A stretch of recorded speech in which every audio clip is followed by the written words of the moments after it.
right, everybody, welcome to The Story, episode 1. My name is MBY the Nerd, aka Naeem, aka regular old Jabir. But I'm the founder of JDR Recordings. It was a record label that ran from about 2000 to 2010.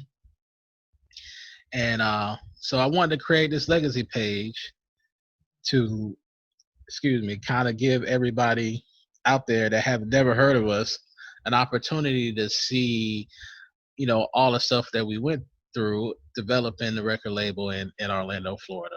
And so I started this series called The Story, and it's just I'm just bringing people that helped me back then or work with the label so that we can talk about the project. So today's project is Agent 407. It was actually the first full-length album we put out, and the artist we have here tonight was SKILLZ at the time, but he goes by DJ Offishal now.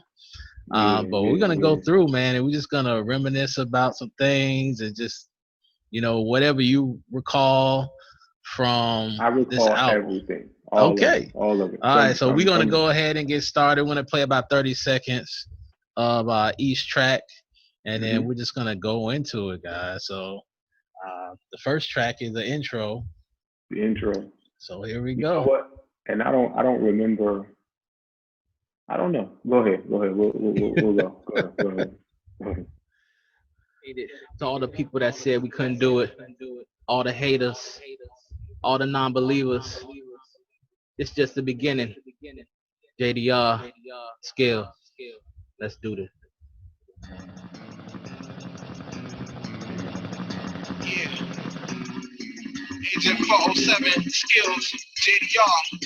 Motherfucker, check it out, nigga. I'm a fling from ear to ear. Fuck with me and you get slick from ear to ear. I got dogs representing from here to here. Hoes recognize whether they be far or near. Guaranteed, you diss me, I'm gon' diss you. Unlike Puff Big, I won't miss you. Fuck a mic, I beat niggas with pistols. For your bloody noses, I'ma leave tissues. Y'all got issues. I'm the one they choose. I'm the one that cock back like, give me your juice. I came harder than you. That's why I got signed. I'm standing on the side of the lines like, ooh, this year SKILLZ gon' be hotter than summers. This time SKILLZ gon' do movie numbers. Don't be pissed cause your bitches want it, but y'all niggas talk shit, run up on us now. Oh. Okay. All right. So we'll let that play in the background, but yeah. Man, so the intro. What made you come up with that concept? First of all, you produced this track.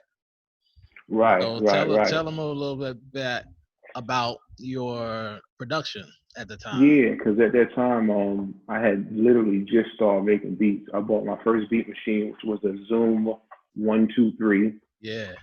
And I think we had been working together for a minute, but like making beats was like secret. You know what I'm saying? Like it was like, right. Nah, I don't really do that. You know what I'm saying? And I just wanted something that just sounded like a secret agent, and nobody could make it. So I made it. Nobody can make it. And the funny thing is, I was making beats at the time. But it definitely wasn't something that I was ready to endeavor into. I didn't have the sounds. I didn't really understand what you wanted concept-wise. Right. I was kind of thinking about a sample more so than making something from scratch. But I know at the time we were really big on making stuff from scratch because we didn't want to use samples. Because we was trying to avoid any legal issues down the road. And now all I do is sample. Yeah. I mean, but that's the industry now, man. Like Kanye blew that door wide open, Exactly. So, but at the time, the intro, I think that we recorded that at your studio. Did we? Yeah, I think that we did. We didn't record the intro anywhere else.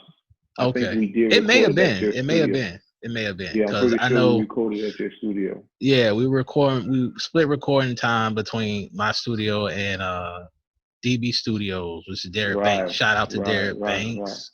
Yeah. You know. But yeah, man. So all right, get into the lyrics of this thing, man. I appreciate it. Somebody said punchline for days. Steve, I'm on the Facebook too. I'm on the Facebook too. Cool. Yeah. I'm watching the face. Listen, I'm on my phone. I'm on. All right, so you guys I got have another commentary. link up here watching anybody on Facebook, comment, ask a question for DJ Offishal. He's on there right now replying. So. Yeah, you may get a better stream than I am. You get what I'm saying? Like you may see it faster. There may be some lag and whatever. But right. Yeah, the intro. I think that the intros just made sense. They had to start out everything that we was gonna do. Right. You hear me? Oh. Yeah. I'm just pushing my earphone in. Set off everything that we were gonna do, what everybody was gonna hear. Because I think the intro has to say a lot in a little bit of time. Correct. So that's kind of what we set out to do. Yeah. Kind of what it was. And that there you have it. That's what it was. I feel it really busts down the door to prepare people for the album. Right. What was going to come as the album progressed. Very aggressive. Mm-hmm. That was one of my favorite things about you as a rapper is that you were fearless. You were, you put a lot of emotion into your rhymes. Right. You let it come through. So that was great. That was great. Okay. Cool. All right. Cool. So we're gonna. You ready to move on to part? No, not part unless 2. You have another second track. Unless you have another question. Unless you want to get deeper into the intro. I mean, I think we pretty much. Unless you got some nugget that I don't know. I don't have any because I just know that nobody could make the beat, and I made it. Yeah. In one day and came to you the next day. Yeah, I remember the only thing I did to that. Only thing I did to. I wrote the intro in your driveway. Oh, you wrote it in the driveway. Yeah. I didn't even know that. Because you was still working at Freeze Frame. Yes. Yeah. And I was waiting on you to come home from work, and I was like, well, I'll just write it right here. Wrote it in the driveway. Yeah. Only thing I remember doing on that track, and I was like, I gotta add this helicopter sound. Right. Because I had this helicopter sound on my Casio keyboard that I had been wanting to use, and I'm like, I have nowhere to put this sound. You wanted to use helicopter. So I was like, yes, I got a chance to put it somewhere, so I'm gonna put it right here. So I was like, yes. So I add the helicopter. But then it worked too because we had the pan mix. Yeah, the pan mix. We pan mixed it. Like it had the radio, ham radio sound. Yeah, we got the ham radio sound. Well, we've been in on that one, man. We wanted to give it that feel, so it felt like it was the first, but too, because we started out with an EP. Yeah, we started out, and then it transformed into like you was like, yo, well, we might as well do an album. Here's the deal. Let's make it happen. Correct. So we did that. We made it happen like that. All right, so we're gonna move on to track 2, guys. All right. I don't got a track listing in front of me, but I do track have 2 it on my. It's come up. Come up. Okay. With Merc. All right, so this was Come Up featuring Mr. Mercury or Mercury, as he was. And if I'm not mistaken, is that with Leslie on there? Yes. See, that's what we're gonna talk about. Watch this, guys. Okay. We're gonna play it and then we're gonna talk about the song. We're gonna talk about that. All right, cool. Yeah. Mercury and SKILLZ, JDR, all varsity, Big Slim production. Trying to come up. Yeah. Come with it. Yo, I wanna see 20, I wanna roll 20s, I wanna get money, I'm trying to get plenty, I'm trying to roll 50 and have these hoes niggas feel me. They copping CDs and trying to see me. I wanna get cabbage, Bill Gates status. Have these niggas haters, they bitches wish they had us. I'm trying to roll figures, I'm about 8 nigga. I rock platinum to avoid gold diggers. We switch cars like raw bands, half colors. You love us while y'all bands hate us. You shouldn't blame us, you shouldn't hate us. I'm trying to rock platinum fronts with that gold touch. We trying to come up, getting done. We trying to come up, yeah. For y'all to know, we trying to come up. What's up? What's up? We trying to come up. We trying to come up. So, yeah, man. That track right there, that was I felt like that was gonna be one of the singles. Yeah, when I first heard it. But we were progressively making the music, and as we were making the music, we just started making more and more songs, and some songs were better, and so it was like, wow, it kind of got pushed. But you really wanted to push that as a single. I really liked that song. It. I hated it. You hated that song? I hated it. Yeah, oh my I hated it. You know what? I know what it was. I think you, because as I listened to it, some of it sound like you may have rushed it. Did you? Is that what probably. It was? Probably. I hated that song. Man, I did not know that. It was. But I mean, it is what it worked. It still turned out great. You know what I'm saying?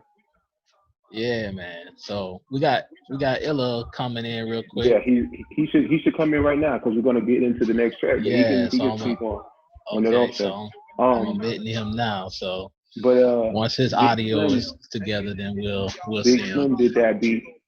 Yeah. Sean Big Slim was a part of a collective called RO Varsity, right? Yeah. Okay. Yeah. And that was Big Slim, Quent, Mercury, Slum Prophet. Right. And I can't remember the last person. I know they introduced us to Mimi, but I don't know if she was a part of. Well, Quent, Mimi was his, you know what I'm saying? Mission was his. He said, hey, this is la la la, So he was the introduction to her. Okay. And I think I was the introduction to them through For You, right? Right. I bought you. You didn't know them. You knew them through me. Yeah. Right. I didn't know any of them. You brought all of them. That's how I met them. Right. Yeah, because it was all crew. We was all crew. We used to go. Listen, we used to go to Big Slim house every single day. Wow. Every single day, because his mom was a nurse and she worked nights. Okay. So we was at his house every single day, all day, and probably till night. So we felt bad, like we got to go home. We shouldn't be here. We shouldn't be here. Okay, so we got on that track what you had mentioned earlier. Huh? What's up? Go ahead. No, what you had mentioned earlier is that we were in the studio at DB recording this track, and somebody suggested, I think it was Derek, because Derek was a producer as well, but he was like, yo, this need a little bit of singing on it, like on the hook. Exactly. And my wife just happened to be in there. I think we were dating. I don't know if we were married or dating at the time. I think we were dating. I was just dating at the time. We were just dating. And she was a singer, and we was like, go in the booth. And she was like, she was she was shy and shocked at the same time because she was not prepared to record that day. But we was like, hey. Because I think she just came from work. Yeah, probably. Yeah. Because I told her we was going to the studio. She probably met us at the studio. Exactly. And so she was like, huh?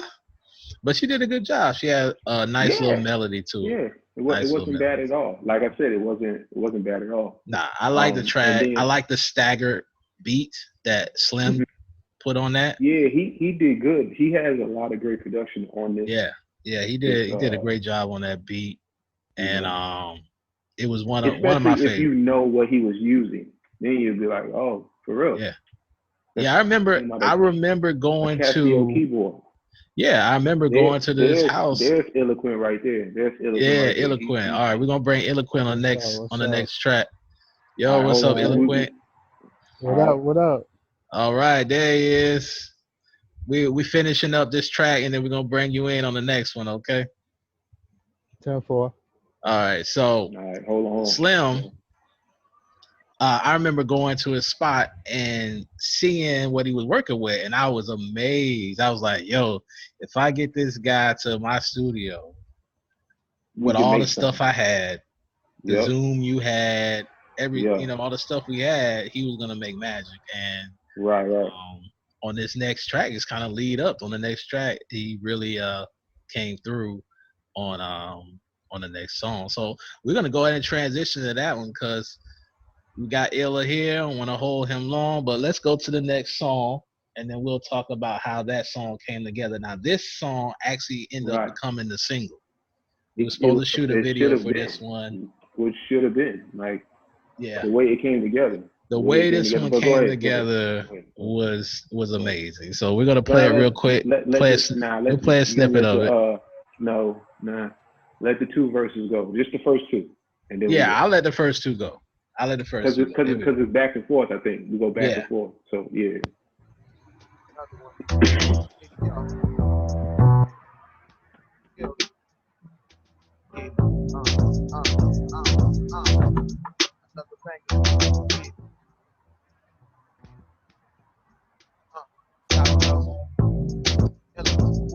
Yo, I came to the club just to see some masses. We drinking out the bottle, we don't need no glasses. My dog to me, in case a nigga wanna try to get me.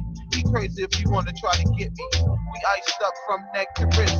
Full bottle of Chris, a little colder than the wrist. When we step in the club, it's on, and we'll be drunk by 6 in the morning. Fifth of penny, green round the click. When I hit a lick, it's green round the click. Same way with a hoe. I go, you go, I go, then toss that hoe. The way you shake it, make a nigga go wow. If that was glass, you would've broke it by now. Let me get the Motorola, hit the hill toker. I'ma put this in your note to your choker. You know, they'll state that before you reach the club. Hitting curves in the ride, I done scratch the dumb. The party line every day, that's my passion and love. Fuck it, we here now, which bitch gon' fuck? Come on, you know Quent, which bitch gon' suck? Me and my whole crew, which bitch gon' suck? I'm getting head in the Navi or the Cadillac truck. Murky, yeah, we always running them up. Or rolling with scales, bitches love the bill. Got chicks hypnotized by the 20-inch wheel. Leaving niggas soaking, baptized by still. I love booty like Kelly, I'm a copper bill. This one, hotness, I'm a copper bill. There ain't nothing for the eloquent, the copper deal. Ladies, dance till your weed fall out. JDR skills, hit the club, fall out. We go one Bacardi Lime and 2 Henny. It go 3 Jamaica rum and 4 Remy. It go 5 to the room, get your friend honey. It go 6, get the chicks, JDR, make the flicks. 1 Bacardi Lime and 2 Henny. It go 3 Jamaica rum and 4 Remy. It go 5 to the room, get your friend honey. Come on, 6, get the chicks. All right. Yo, cool. That joint, crazy.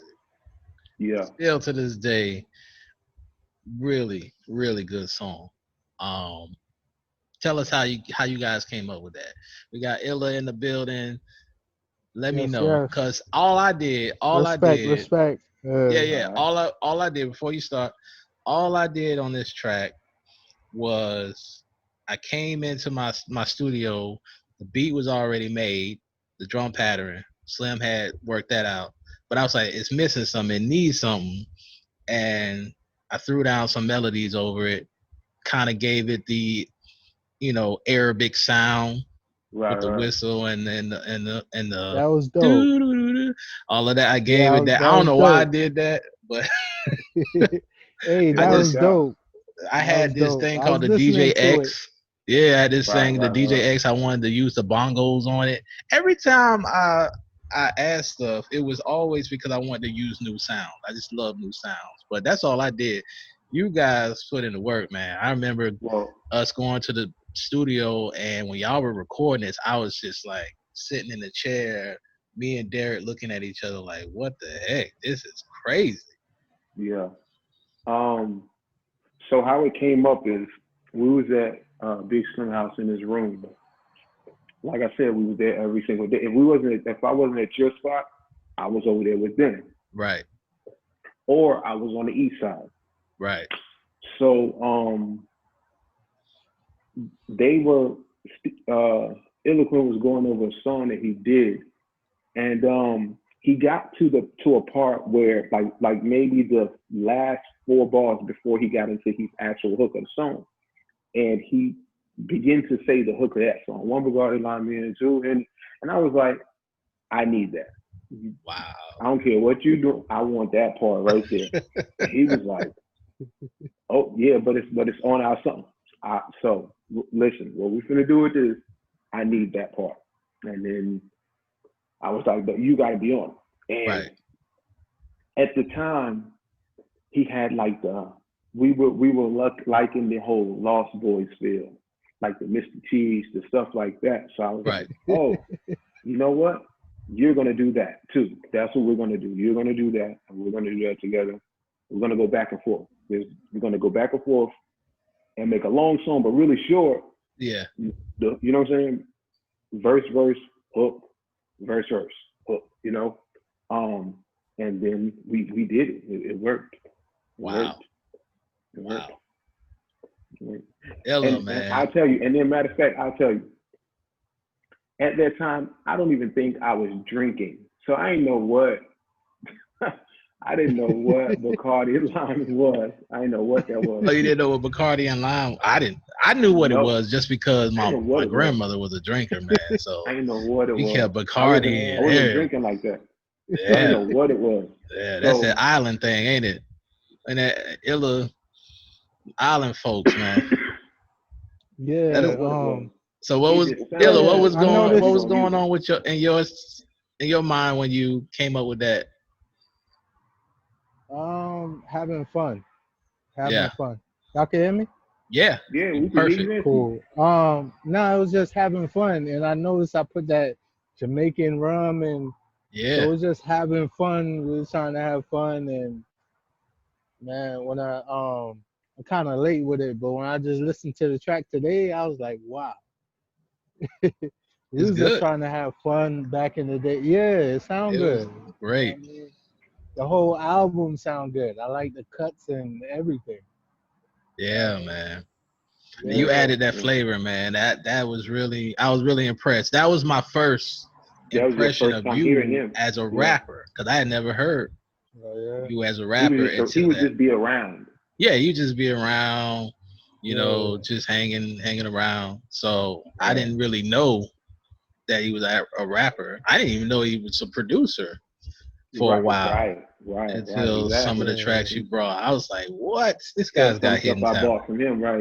Yeah. So we have to get you guys together again just to talk about that one song, that unreleased track. The song I got it. Right? Huh? Which one? The one that the Jamaican sample. Blazing. Oh yeah. I have to save that. I'm gonna save that. I got that. I don't have none of that stuff. I got it all, bro. I got it all. I'm pretty sure you got it all. I don't have any of it. Yeah. So man, that was a great one. Now, story behind what happened after the song was recorded. First of all, it was a big hit. I mean, everywhere we played it, whoever we played it to, loved the song. Right. Do you remember that we decided to shoot a video for this, and we actually went to this famous strip club in Castleberry to site survey the building? So we went to this strip club and we was going to try to shoot this video there, and they were down for it. They loved it. They loved the song. They wanted to have us for the video, and it just fell through because at the time I was in TV production school, and I was going to have them shoot the video. And I think because it was connected to Orange County Public Schools, they wouldn't do the strip club thing. So that's what happened with the video. But I still think this song should have got a video. I think it would have been a great underground hit. You know, you guys did your thing on this one, man. Right. Now the recording process. Illa, who introduced us to DB? Was it you Cause we still No, trying to figure out. listen, I think it was fed up. It was head because I knew them. Okay. You know Fed what up. I'm saying? That's I right. knew them, and then their producer AJ, I knew him too. Yeah. And I think they were just releasing something. Right. Matter of fact, the album where they were stepping out of the safe with the money. Yeah. You Yep. know what I'm saying? Yep. And they was just getting that stuff going. And then we were talking, and he was like, "Where you recording?" I was like, "Oh, we recorded at my homeboy's house." He was like, "Nah, you need to come over here and blah, blah, blah, with this dude. It's off of Westmoreland. Come through." Right. Cool. So I went over there. Well, you know, I mean, before that, I went with Head somewhere to some studio where we ended up getting raided while we were there. It was a lot of studios like that. Oh man. Yeah. So we ended up getting raided while we were there. So we was like on the ground, like Yeah. it was like 3:00 in the morning. Like we don't know. We just came through. We don't really know them like that. But anyway, so then I guess they started going there. Right. Right. And then after that, that's when we went through to meet this guy, and then it kind of went through that process. Yeah, me and Derek clicked right away. Like, because I think we was first looking for mastering, and then it kind of went to that. You know what I'm saying? Yeah, because we were looking for mastering for my album. Because I had put the EP out before this, which we found that through Scott and Lot. Shout out to Scott. Right. And you know, he did a wonderful job on mine. So we're gonna go back for him for this album, and he made it sound great. But we wanted to get a full studio record. And so, what do you guys remember about that studio session? I remember being behind the glass, because if you know, like he had the couch and the glass and all that stuff. And of course, I was always, if it wasn't one take, it was 2 takes. That was it. I was always like that. It was just, I don't know. It was just like that. And if it wasn't one, you didn't want to waste no time. That was, and that was something I appreciated about you and you, Illa, because I mean, he came in prepared, you know, to knock it out. And because I was paying for that out of my pocket. Like that was that was my money. I was JDR at the time. You know? Let me just say you. Let me just tell you the way you was doing it back then. I didn't even know that you was putting so much, you know what I mean, thought and things into it. I was just trying to rap at the time. Right. You know what I mean? Right. Hey man. Yeah, I was a young entrepreneur, everything you're doing, you know what I mean? Oh, thank you. I appreciate that, man. I wanted to be, man. I was a humble cat, man. But I liked you guys. Your talent was there, and I'm an investor in heart. So I was like, I'll put this up for them. And look at the result, man. A great song. Great song. All right, Illa. Well, we ain't gonna hold you, man. We're gonna move on to the next track. I'm trying to get Big Slim into. Oh, you gonna get Slim on? Oh no, if you get Big Slim, I ain't talked to Big Slim in a minute. Man, where you at? You Big Slim, man. I'm at the back of my house right now. I'm just outside. You still in Florida? Yeah. Okay. Yeah, I ain't talked to Big Slim in a minute though, man. And Big Slim really taught me how to make beats because he was making beats before me. Oh, you know what I mean? Wow. Yeah. I didn't know that. He taught me how to make beats, and Big Slim was dope with the beats because he used to follow like Timbaland and that's why I use shakers in my beats and all that type of stuff.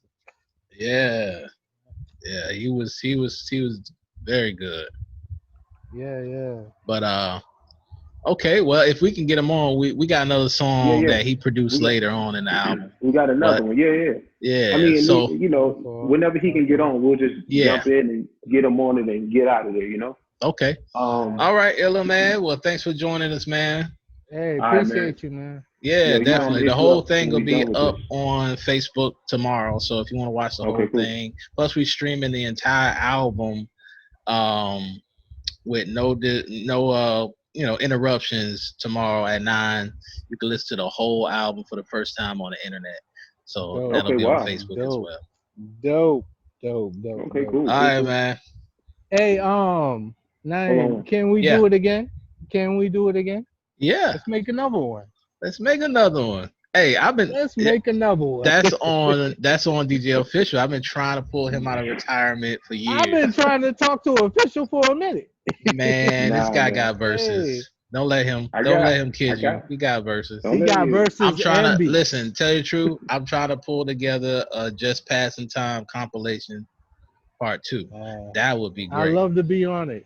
Yes. I'd love to be on it. And then we got a different perspective a little bit. Exactly. So, we're older, it'd be more mature, and the quality of the music would be a lot higher. So I would love I would love that. So stay in touch, man. We're going to do that. All right. All right. Yeah. Right, cool. All right. All right. So we're going to go to the next track, man. You got the track list in there. Yeah, I do. Hold on 1 second. Time to Shine. I got it, actually. Time to Shine? Time to Shine. Is that what it is? Yep. Yeah. Oh, it's the interlude. Yeah. So this is the interlude, quick interlude with our friends. So we're gonna play that real quick. Okay, cool. Actually, you know what? We could skip that one. What do you think? Because I'm gonna play the whole album tomorrow. Yeah, we could skip that. Okay, so the Time to Shine, just for y'all, if you want to hear that, we're gonna play the whole album tomorrow. You can, lay down 9 o'clock, put your headphones on, and just let it ride.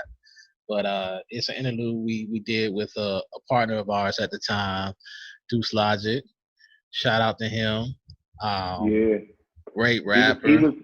I mentioned going to the East Side, so him and that crew was I was going to the East Side with. So I was going over there, and I was like battling over there because they used to have this thing called the Hush Show. Right. UCF. So I used to go there, and every single Monday, I used to battle every single Monday because they didn't have anything like that on the West Side. So I used to go on the East Side and do that all the time, and then come back here on the West Side and then do that Tuesday through whatever, and then back on Mondays or whatever, back over there. Yeah. All right. So the next track we're going to play from the album is called Need I Say More? Let's go. JDR, skills, nigga, bring it. Y'all don't know.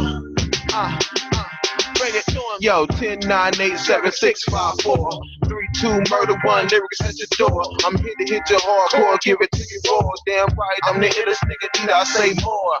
The Mac is back, put 3 to your 6-pack. Son a nigga 8, hit him up and get 6 back. Nigga move tactics, throw them like mathematics. That's why your air dog come to me like a magnet. It ain't easy, ask the two that please me. When they walk out, y'all stuffed up, they need silence, nigga, the king is speaking. I'm above y'all niggas like a preacher to a deacon. I'm a mean ass if I make them work on Labor Day. My clique come, make y'all niggas put your kids away. So long, y'all ain't doing numbers no more. I'm taking y'all spots up in each and every store. 10, 9, 8, 7, 6, 5, 4, 3, 2, murder 1, lyrics at the door.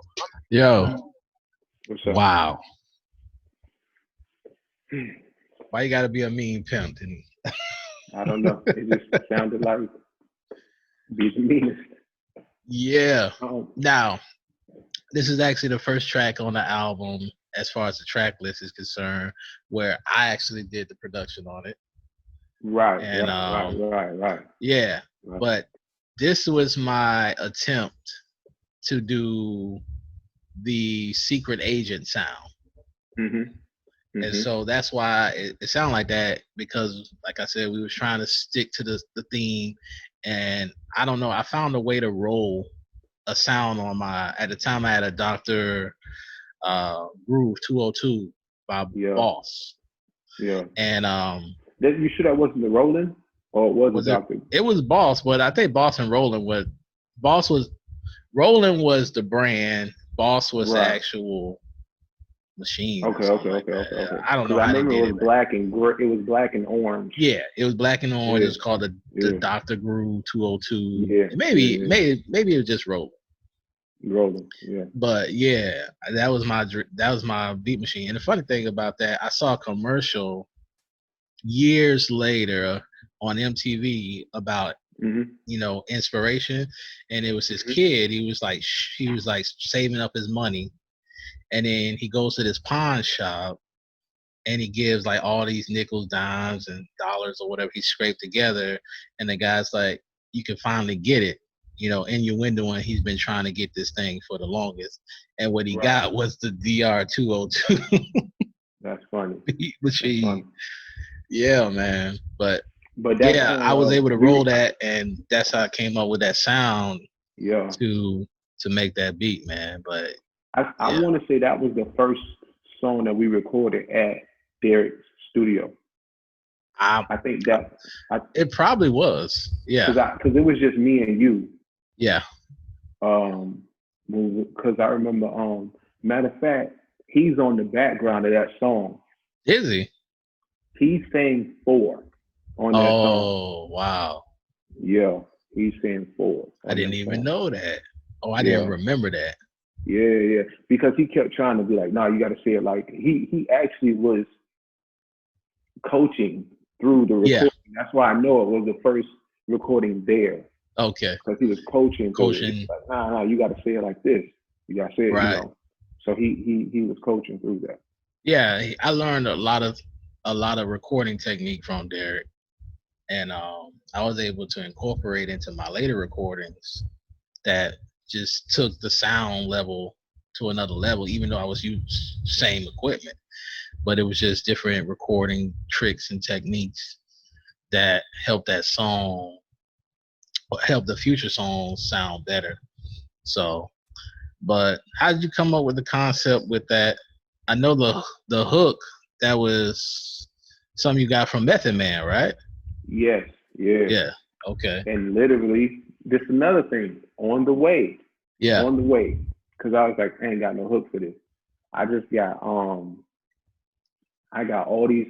Because, okay, so back then, the Deuce there, who you spoke about, Jules, Deuce, right. however you want to approach him, he used to make me call him every single day. He was 16. Every single day. Wow. Call me every single day. You say you want to rap, I need you to call me every single day. And it got to be different. It got to be totally different. And it got to be better than what you did, Oh, man. So I used to just have these. I used to just have them. Because, like I said, we was going to the east side battling, and that was a whole different culture, yeah. And being over here on the west side. Right. It was a whole different thing. Because that's all they did, Yeah, that's all they did. They was battle rappers, man. That's all they did. So his idea was like, we need you to be able to do both. We need you to be able to be on a commercial song, but still rap, still, do all of that. So I just had him, but I have no hook for it. I was like, I don't know what I'm gonna do with this hook. I can't make nothing catchy. I can't. This is not a radio. Blah, blah, blah, blah. So I was like, 8, 7, 6, 5, 4. Boom, I got it. 3, 2, murder, 1 lyrics at your door. And then I ain't have no more to say, so that's how you get the need I say more part. Yeah, say more. Literally. Yeah. Didn't have anything else to say. That's just how it happened. That's crazy. Yeah. That's just how it happened. Okay, cool. Yeah. And that song we're gonna go longer. to the next I want to say what we had, like 3 verses to it. Yeah. I think I had 5. It wasn't supposed to be no verses. It was just literally all the way through. If it's you all take lyrics. If you take that, you take that and just take out the hook and slide it up, it's literally all one verse. Wow. DT used to do that a lot. Really? Yeah, because he didn't know song structure. Yeah. So he would just write. Structure. I just wanted to write something that was long. Yeah. This was like Eminem. Eminem was out. Cannabis was out. You know, the rappers. So it was like, I gotta do that too. So yeah. Okay. Yeah. Well, I love the song, man. I thought it was great. No, it was a good song. Yeah. There's a lot of great lines in that song. Yeah, very punchline heavy. I honestly didn't know I was that punchline heavy. I didn't know that. Like, looking back now, it's like, God, okay. Every single line.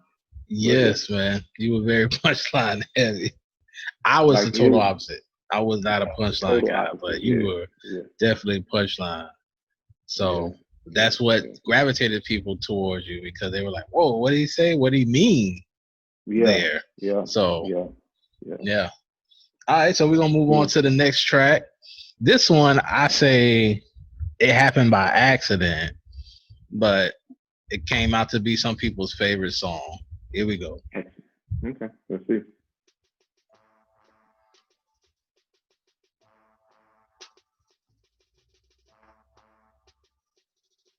Bring up the audio.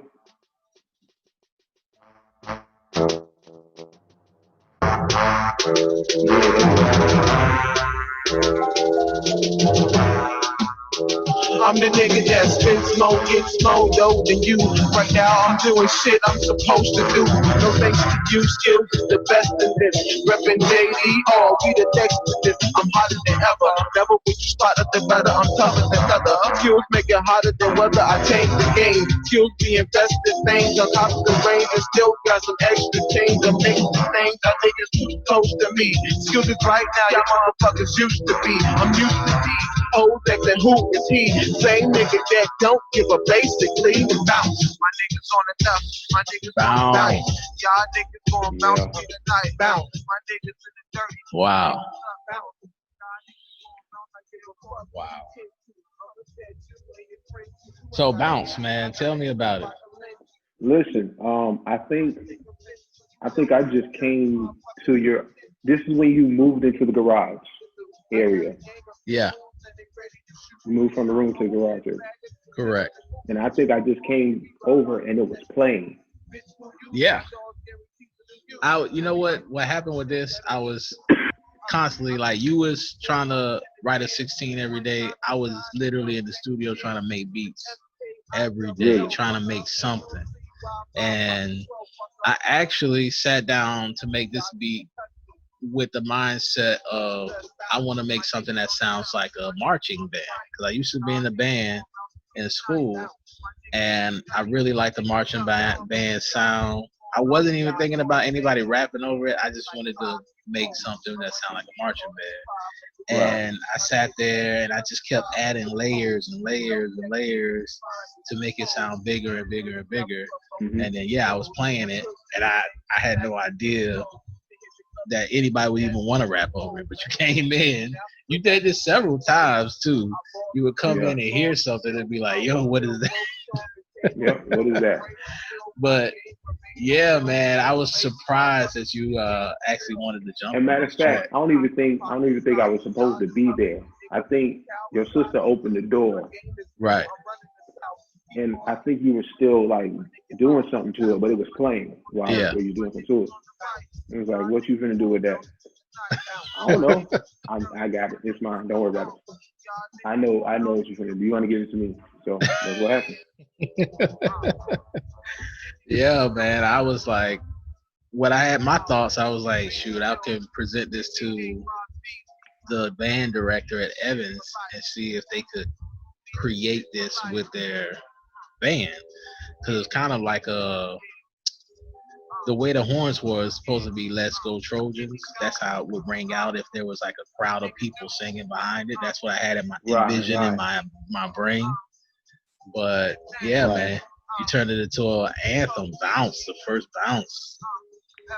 And my wife, she still loves this song to this day, man. Like she hears the beat come on and she go, like we had the beat battle. Well, I had the beat battle with Content.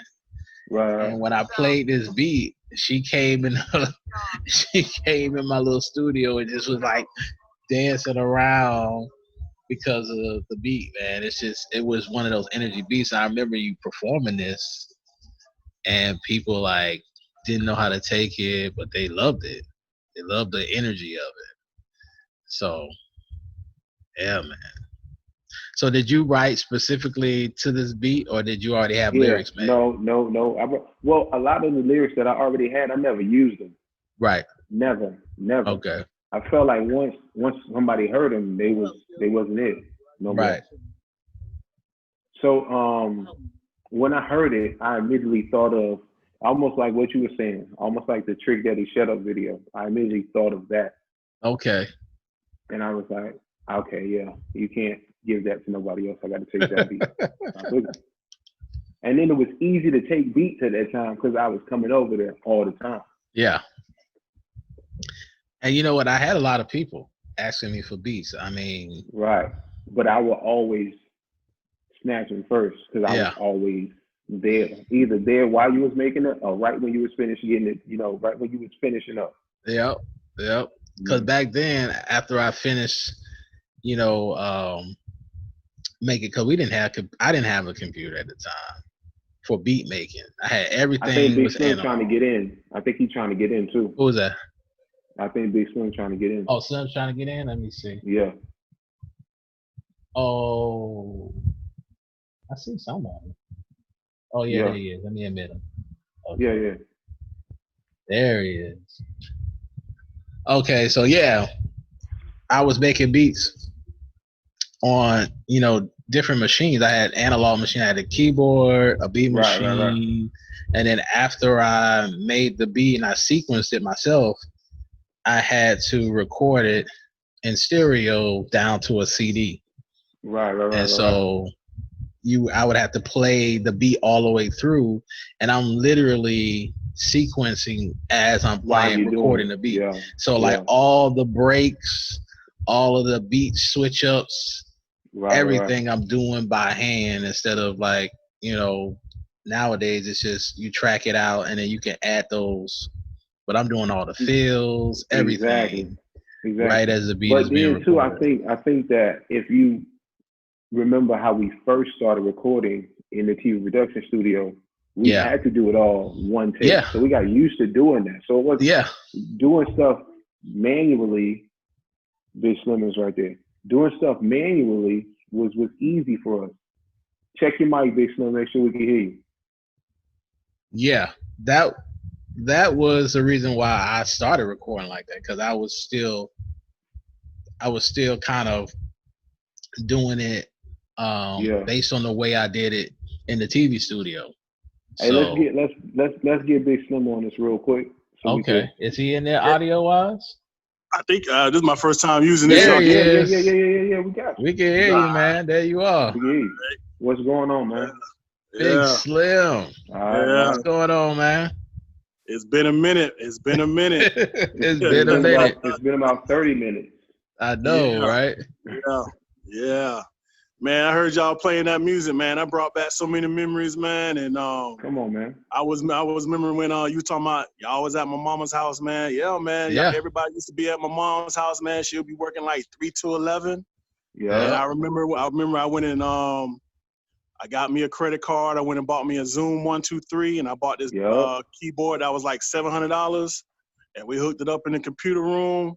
And we were just bumping beats out, man. You know what I'm saying? Yeah. Just whatever. We had parties, pool parties, all that, man. Remember when we broke the China cabinet mirror? Oh, man. You talking about Steven? You talking about somebody who panicked. And we had to go to Home Depot. To this day. She don't know about that to this day. We had to go to Home Depot and get the thing, man.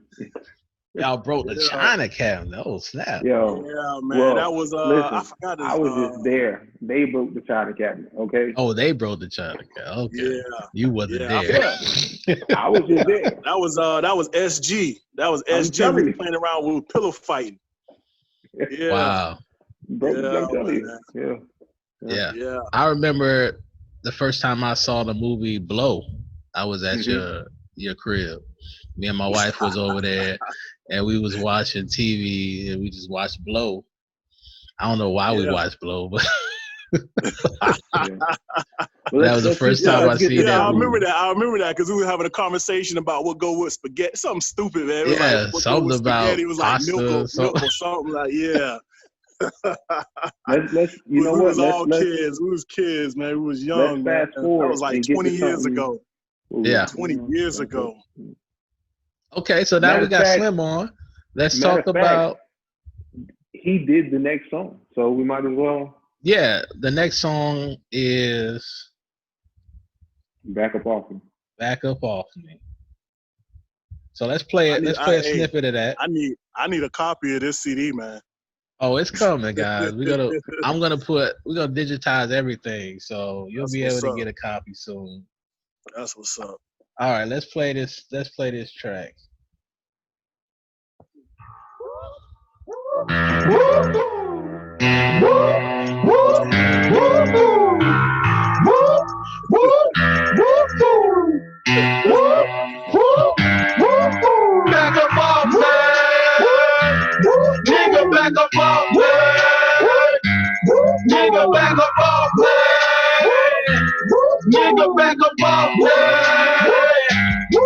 let me get mine. It's my motherfucking time to shine. You couldn't see a nigga like me because your ass is blind. If I run up in your face, so your ass is mine. Do you want to be hard because you carry a nine to the bitch ass niggas who be talking shit? You recognize who you fucking with. This is Big Slim, nigga, and the rest of my clique. I told you motherfuckers will represent. Ha! It's Big Slim, nigga. Ashanti represent. What the fuck, nigga? I'm coming from the hills, playing strap 'em up, nigga. Stop looking at me quick, bitch. Put 'em up, nigga. Flashback, I see through my eyes, lame, nigga. Talking all that shit, but you got no game, nigga. I run you up like an incredible navigator. See you, bitch, gotta go. See you later. Mercury's making it clear for all the haters. Fuck with me, if it be damn good play haters. Fuck with my juice, I feel so high. More than around 20-inch tires. Fuck with my crews, will take a whole lot of disappear, ripping just like Ghost Rider. Fuck with me, BIGSLIM. Nigga, better run it, man. Nigga, we know the thing. Nigga, better look at that. Hey, man, I forgot all about that verse. Hey, that's when 20-inch rims was popping. Oh yeah. So my first thoughts on that one, when I first heard, because this is the first time I heard you rap, Slim. I had never heard you rap before. Like, I think Dadero was bringing in all these artists, and they were completely new to me. I had never heard them, but I just trust his judgment. And when I heard you start rapping, I was like, because I wasn't paying attention. I was just talking to my wife, sitting on the couch, letting y'all do y'all thing.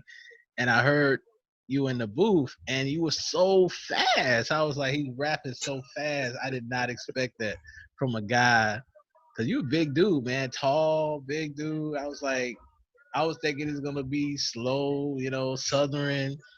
Nope, fast flow, man. What made you rap that style when you? Man, I'm trying to remember who I was listening to at that time, man. I don't know if it was like Twista, or I know I listened to a lot of Timberland and Shauna and Infamous Syndicate, and all them kind of artists right there, man. But man, it was just being around Merc and Illa, man, and everybody around me can rap, man, and I was just making the beats. It kind of just, I was like, man, I could write, write a little something, but it had to be who I was listening to around that time, man. I was just trying it, man. I know I was nervous as hell, but I just wanted to make the beats. But then it was like, hey, everybody rapping, man. I want to make a little verse. I want to do something. So it didn't sound it, man. I have to say, man, you did not sound nervous at all, man. You did that. I was surprised. I was shocked. We took part of the song from TLC. Because I think we was listening to TLC in his room. Kind of sound like Pastor Troy a little bit.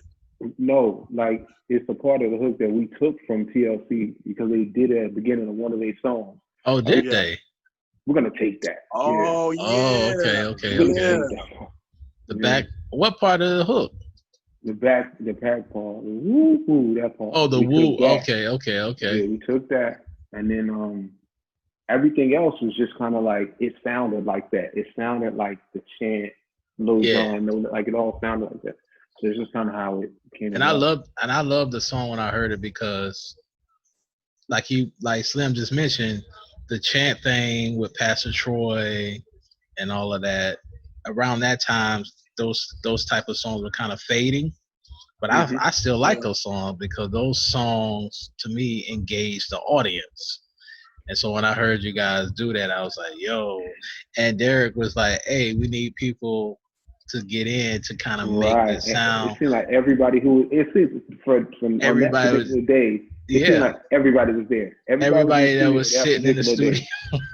I don't know why everybody was there, but everybody was there. Man, I would pull up I remember I would tell you we got a studio session, and then when I would pull up, it would just be 4 or 5 cars. Yeah, I'd be like, yo, we people, and I'm everybody like, go. What? He'd be like, wow. I don't know. We were together before I got it worked. There, so it worked out for me because you brought a lot of was talent around that I was able to use for compilations and different things like that. So I love it. We had down south, we had Illa from up north, Merc. We had all kind of styles. Mimi, we had Sonya, we had everything. We had a lot of different variety. Yeah. So now, Slim, making the beat on the Zoom. how did you come up with that beat? I heard you mention Pastor Troy. Was you kind of had that mindset when you were making the beat, or was it just something you made and then SKILLZ heard it? I'm trying to remember. I think I made that beat while everybody was at my crib one day, and I think we were like, "Oh, you heard it or something?" And, you know what I'm saying? Listen, that's I remember, what always you wanted everybody. Yeah, you wanted everybody on the chorus, and I think we recorded it that day or wherever we was at. Yeah, but I made it that same day when everybody was there, man. But that Zoom 1, 2, 3, man, because that was always happening. Handy. Listen, for some reason, every time a beat was made, everybody else would be doing something else different, and I would always be right there. Like always making sure either Steve, I or them be over here doing something, because they always had some girls through. Would always be to the left. You know, all right, let me see what he's making. And then I would see what he was making and go, okay, now I'm gonna take that. And they'd be like, how'd you get that? I was like, I was right there when he made it. Where was you? Right. That's literally how it happened. Well, that's crazy. Hey, but there's one song that we may have to skip to. Yeah. Because Slim gave me this beat. Okay. And he got me in trouble.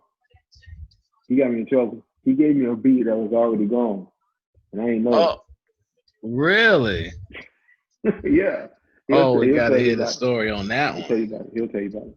So we'll just keep him on, and we'll go ahead and what we got next? What's going on next? Okay, yeah, let's go to the next track. We halfway through already, which is crazy. Only halfway. Yeah. This time. Okay. Cool. This time. Now this right here. Oh man, big story behind this one. So let's play this real quick. Hang in there, Big Slim. We're gonna come back to you. Yeah, don't kick them off. Just keep them in. JDR. SKILLZ, nigga. Yo. Y'all better watch out. Agent 407. 9E. JDR. SKILLZ. Yo. This time I'ma change the game. This time every bitch in the streets don't speak my name. This time ain't shit the same. This time if you look at me wrong, I'll be quick to bang. This time I had to learn some things, had to burn some fame. Then the nigga had to earn his name. Now they call me Mo Better. My shit's Mo Better. I'll take your shit and I'll make it Mo Better. Shit, SKILLZ at the top of the tracks. While you're trying to climb up, y'all sliding back. SKILLZ say he the hit, you got a problem with that? Yo, you fuck with SKILLZ, you got a problem, black. Watch it back. SKILLZ ain't no joke, nigga. Flow go, nigga, out the photo, nigga. No, nigga, you ain't seen the worst. SKILLZ spit the ill shit that make your speakers burst. That's the worst. I'm the best and you the worst. I'm sick as fuck, so you know that's the curse. I hit the dro, I'm quick to flow. Niggas know I hit the dough, y'all hit the flow. Here it go. SKILLZ ain't the best of real. Yo. So now this is a track that I produced. Very aggressive track. I don't even know what my mindset was when I made this. I just know we needed beats for this project. And do you remember how you heard this and how this was something that you wanted? It always happened the same way. You came in the same way. I came in, but see, I think this is one you made before you moved into because I remember you sitting by a window making it. So I think you was in the room. Yeah, I was in the room when I made. This is one of the earlier beats that I made. Right. Yeah, I remember. Because the reason the transition happened from the room to the garage is because in the midst of all of this, I had a sickle cell crisis. Right. And so when I went to the hospital, when I came back, I was still in the room, and then I was with my wife, who at the time we were dating. And so I actually moved out of the house. And so my mom just took that room. And then when I needed to come back, she was like, well, you can go in the garage. And so I just set up the garage. So this was all this was going on. And that's why I said the making of this album was crazy. Hold on. We're going to get to you. I got something to talk about in a second. All right, so stay with us. Yeah, stay with us, Slim. Right, my bad, I'm at work. My bad. Okay. No. Nah, you good, man. So yeah, so when we made this time, I remember this being one of the songs that really catapulted you in the eyes of people, because when we went places, I remember we went to the east side and we performed near UCF, and Obama heard this song and he was in love with this song. And then I introduced this song to Keith from Virginia, and that's when he we loved this song. Went to Virginia, and so we had a great time up there. Yeah, so like this song was like the song that people heard and they were like, "Yo, this is crazy. What is this?" And man, what was your mindset behind it? Because this one really sounded like you were angry, like you was going at somebody on this. It felt like it to me. I don't know if you were. Maybe you were going at the industry.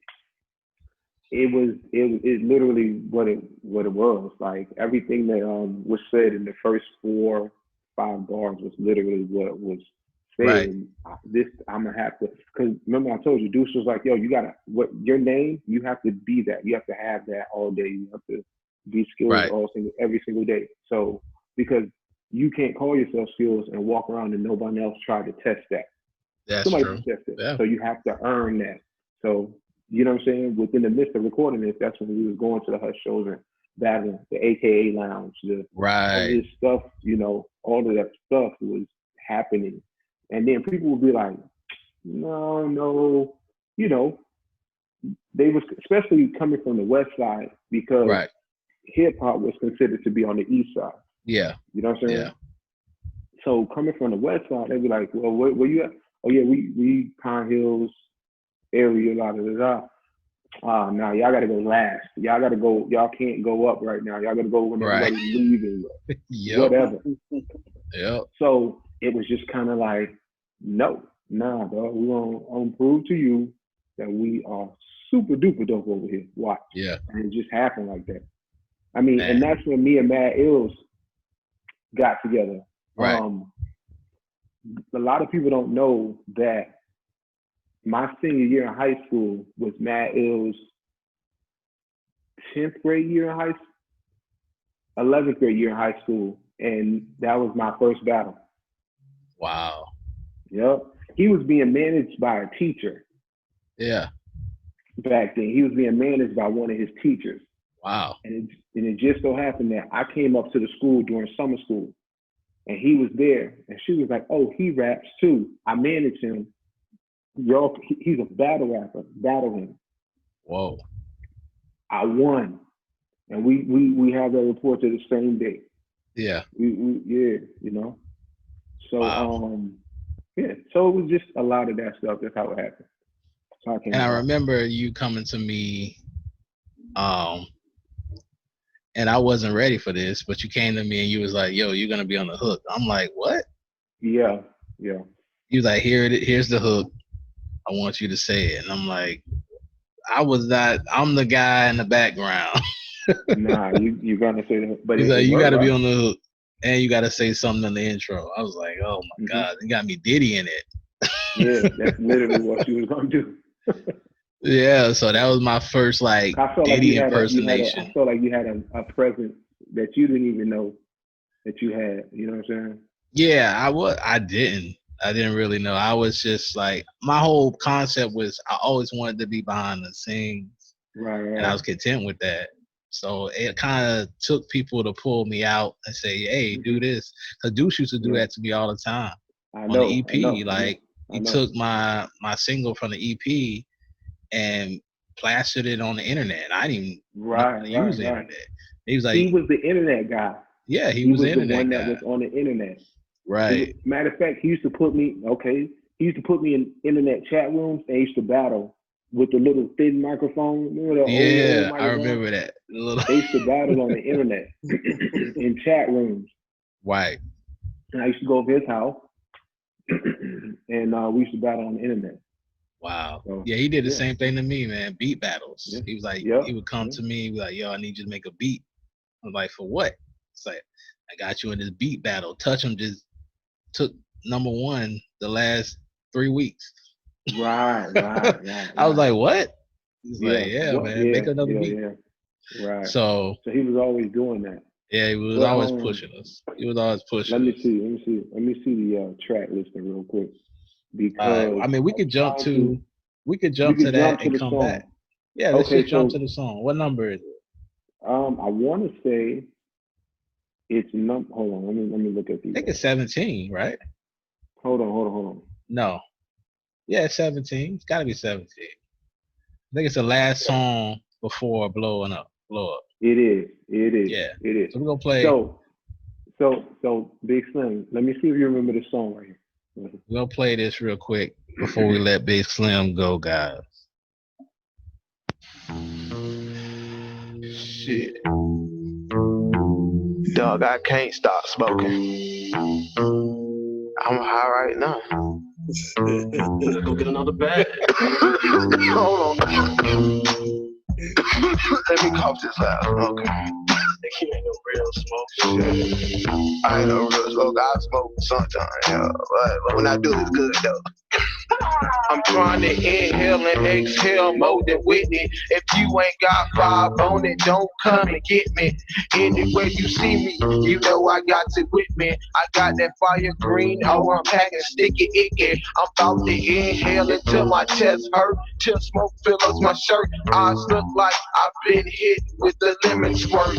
It's amazing, I'ma keep on blazing. Y'all gon' keep on hating. I got it and y'all waiting. I'm hitting, ain't passing. Glad this thing lasted. So much reefer, we ain't got nowhere to stash it. I can't stop smoking, dog. I can't stop smoking. I'm kinda always broken, nigga. I can't stop smoking. I can't. Yo, who did that beat, man? You did. Oh man, we did. Okay, we did that at my mom's house too. Yeah. Now, no. Let me tell. Okay, so by the way, that's one of my boys is on that. My boy JT is on that. From a long time ago. Well, he's still my boy. We still chop it up. I don't even think he heard that song since we did that. But wow. Listen, but that beat got me in a lot of trouble because you had gave it to. I might have to use real names because I don't know what he called himself now. Marcus Washington. You gave it to him first. Him and who else?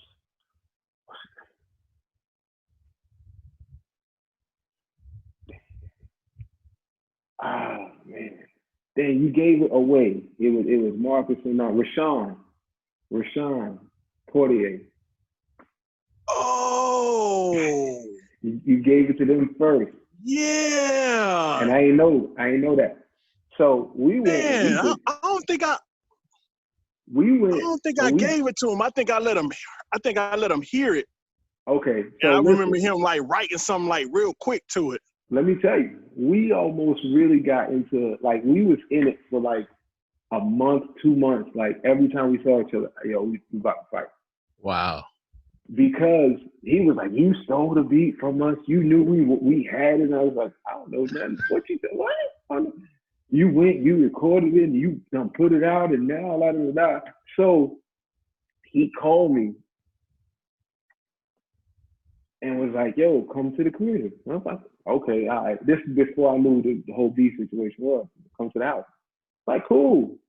But I think it was, you called me and said, yo, they think you stole that beat.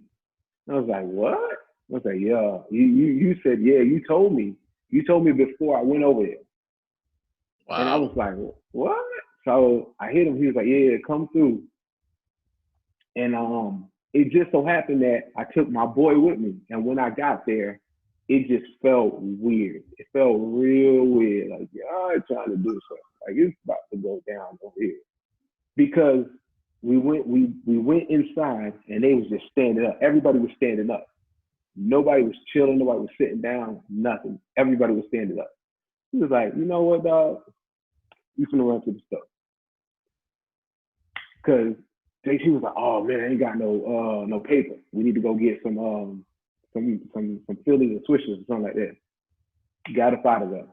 and it was just static every time. But we've grown. This was, we've been past that up. It ain't nothing. Right. Yeah. We was all kids. We was all kids then. Yeah, we was all teenagers.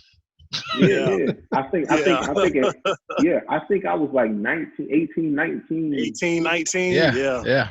I think I just turned 20 when the album came out. Yeah.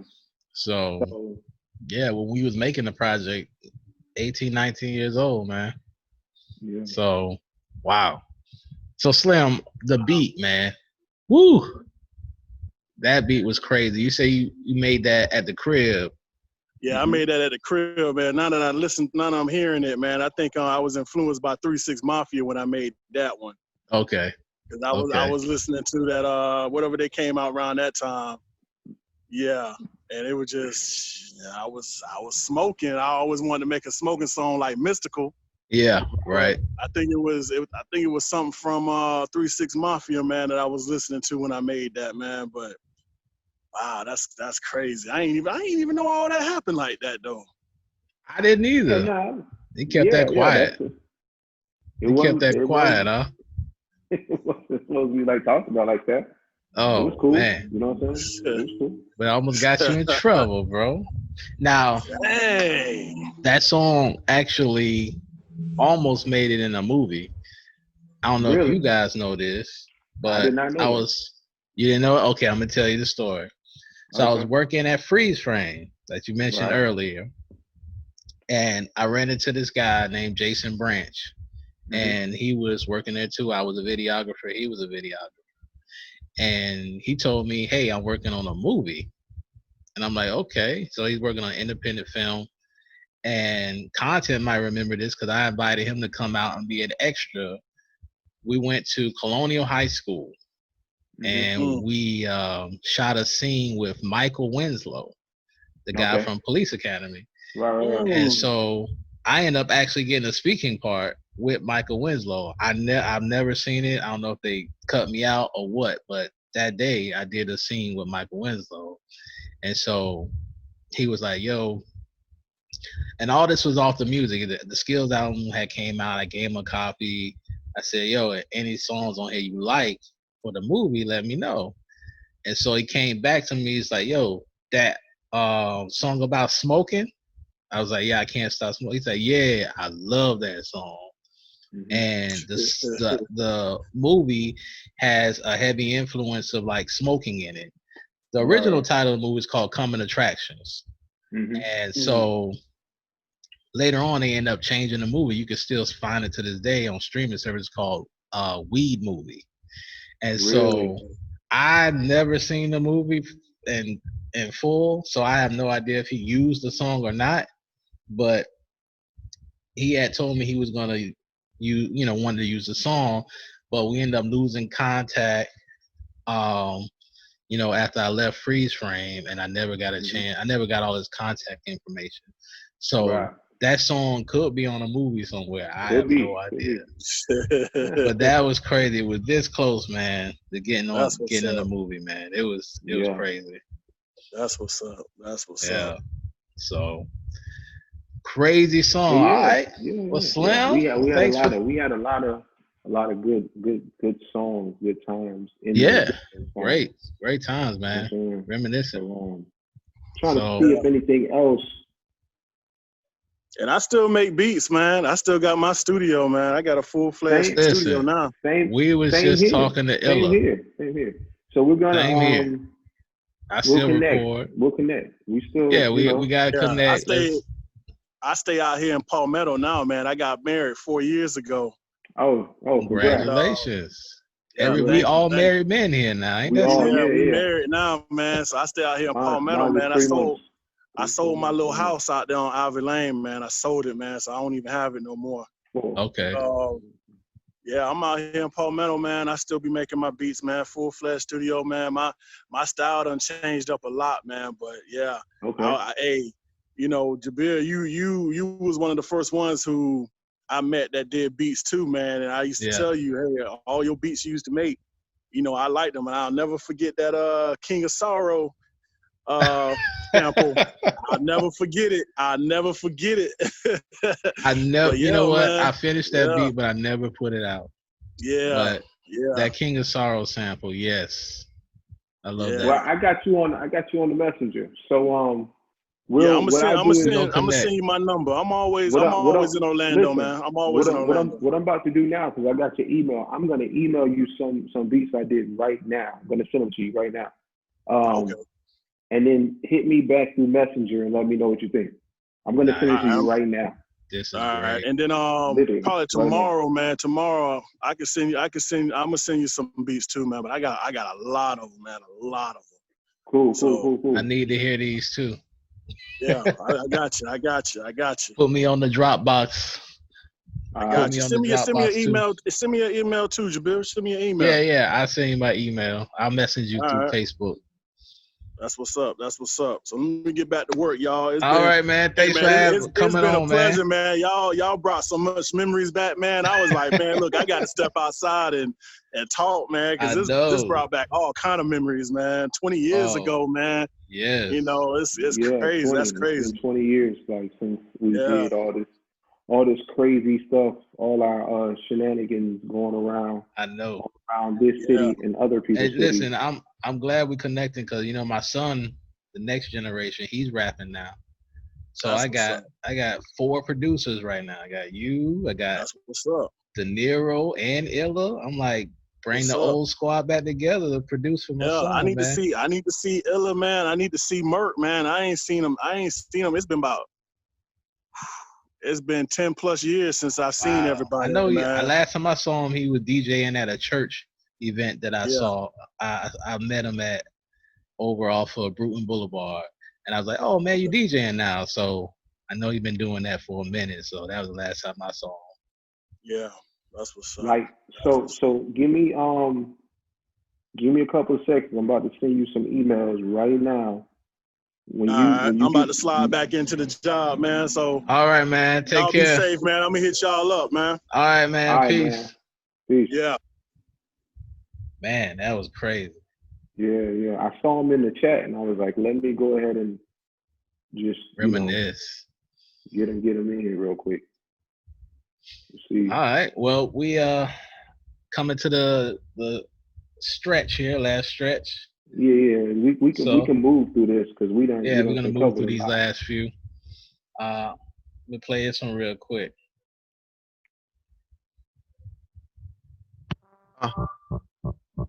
Yeah. Cover. What?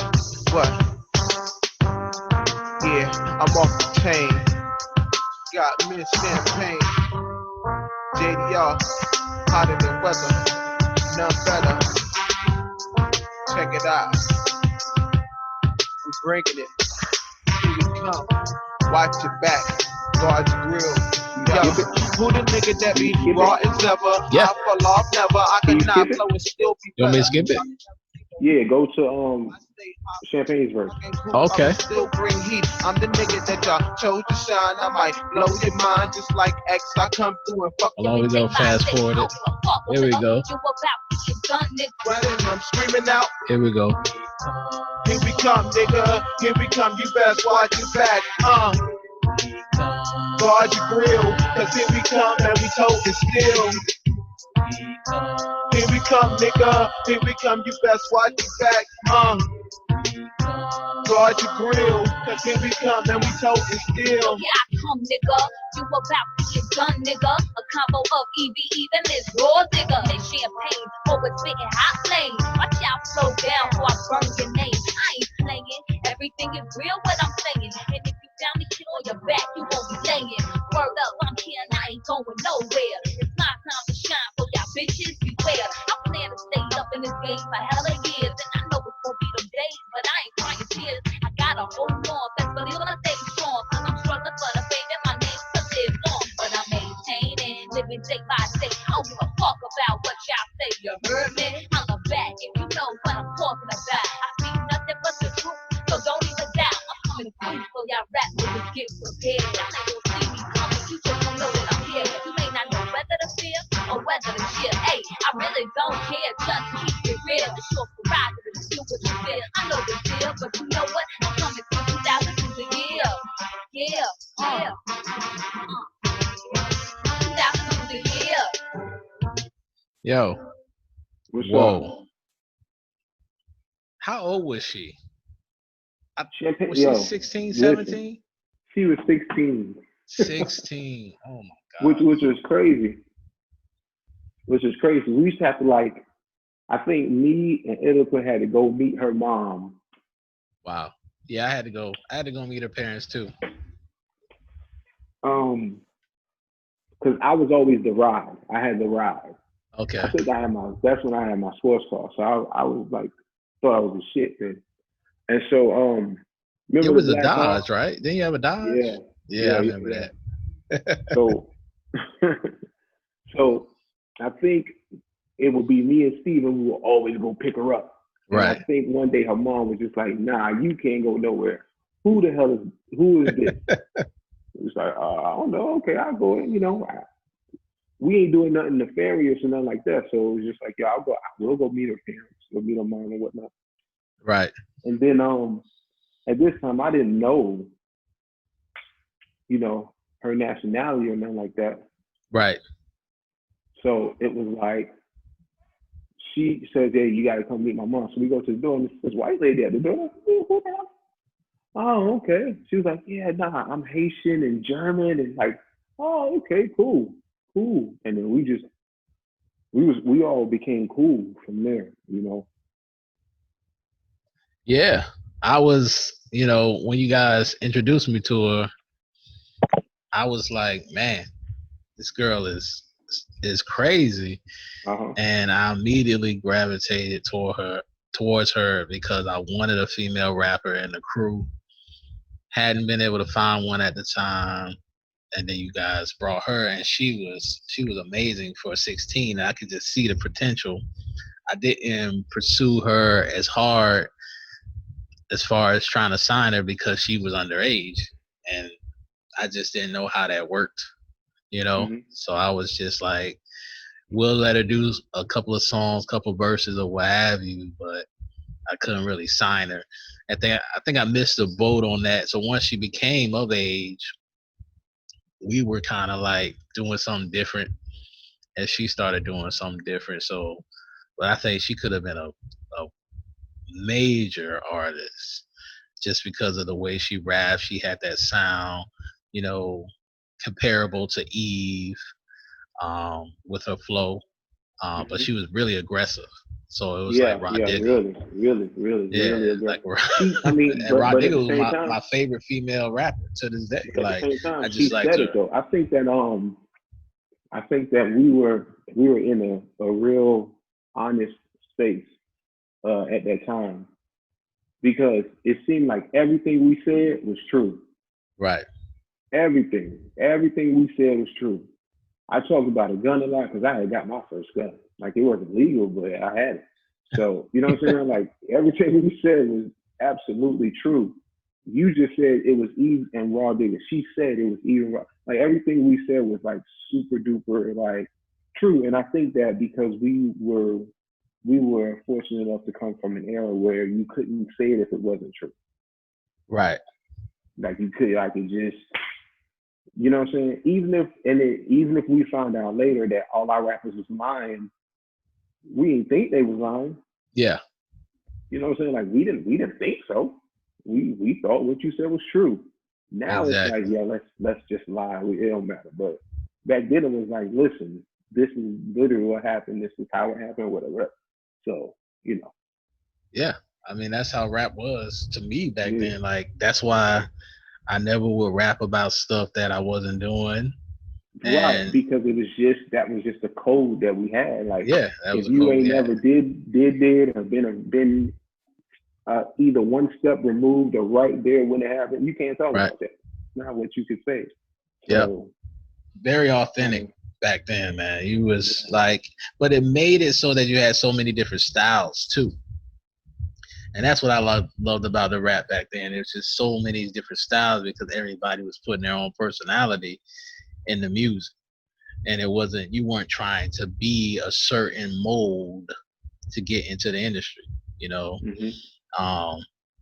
it sucks that we kind of came up right at the transition from the analog to the digital to the internet, because it kind of like it felt like we were behind the book while everybody was moving forward to the other stuff, because we were just learning. So in the midst of us learning, we kind of missed certain things, you know, in the transition. But looking back on a lot of artists that did make it, all of them talk about being screwed over. Yeah, So I'm kind of exactly. I'm kind of glad we didn't get mixed up. Right. Everybody that we encountered, because we encountered a lot of people who went on to be majors. Yeah, you know exactly. what I'm saying? Which it is what it is. I mean, I had my opportunity to do whatever I did. I did a whole lot within that span of time, which I'm still doing stuff now. I ain't never really necessarily fell off. I just changed positions, if that makes sense. You get what I'm saying? Yeah. So like Smiles and South Star, when I met them at the Impact Weekend before they were Smiles and South Star. Right. You know what I'm saying? And which was funny is all my situations ended up like, y'all got to battle now. I battled both of them together. You know what I'm saying? So it was just like that. I met them at Deuce took me out there. It was at Downtown Disney. Wow. Downtown Disney. They had a big music conference, Impact Weekend. Went down there. Hey, this is Smiley South Star. They're on this 95 Live now, the radio station. They was always on that. Yeah. Always on the radio station. And I was like, oh, what's up? La, da, da, da. Yeah, I rap too. My name is da, da, da, da. And I want to say their manager was like, oh, you rap? Let's go. And it was like, oh, and they looked bad because it was two of them. And they was like, all right, yeah, we'll call you. And he just kind of left. Wow. But me and Southside ended up talking years later, and you know, it is what it is, man. It is what it is. Man, crazy. Well, all right. So we're gonna move on to the next song. What we got? Wrapping this thing up. Yeah. I don't know if you remember this. Fucked up now. Y'all picked the wrong one to call out. About to bring the dogs out. Yeah. If you thinking, is he talking about me? I am. Yo, I heard y'all niggas out there, y'all just don't like me. And you speaking my name is just to spite me. You flowing better, it's less than likely. But when you in the booth, dog, you spit just like me. And that's due to who? I got dogs that's ready to abuse your crew. They call me the handyman cause I'm used to steal. I'm like a murderer in rehab, I used to kill. Your beats don't amaze me. The beef ain't no but dog, it ain't gravy. And right where you stand, dog, is where your graves be. Fuck with me and I put them where your waist be. You want some skills and obey your thirst. I won't grip you till your man's okay at first. Yo, you fucked up, have my name lay in your purse. Now you fucked up cause your man's laying a hearse. Fuck y'all. Oh my. Whoa. What was that about? That was just about. We just leave that there. It was just about. So. Man, that had to be about somebody. Why you say that? What? Just the lyrics in the first verse. You said you put my name in your verse, so you're gonna be laying in a hearse. Nah. But when I heard that, when I was like, man, this one, actually, rewind that. The beat. I made this beat, and I actually made this beat for an artist named Ted DiBiase. I know Ted. Yeah, Ted. You remember Ted? Yeah. Him and Pistol Pete, they had done a song for my compilation called Way of the South. Right. They loved it. Everybody Which played was a for hard song, which was a super hard song. Yes, very hard song. We'll go over that in the story. Yeah. But they wanted me to make them another beat. So I sat down and I made this track thinking of them.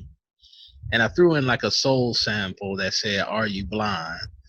And so I remember him coming over and I played the beat for him, and he didn't like it at all. He was like, listen, I'm gonna tell you, I was on the couch. Okay. I played the beat. He didn't like it at all. Yeah. He didn't like the beat at all. He was like, "Man, I wanted something similar to Way of the South," and I was like, I thought you wanted something a little different. He's like, "Yeah, it's a little too dark for me." Yeah. I was like, "Okay, fine." I just go into my pile of beats. Yeah. And then you came. I think he left, and you was like, "Yo, play that again."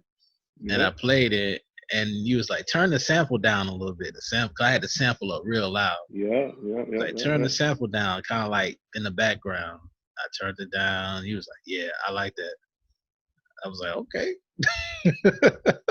Yeah.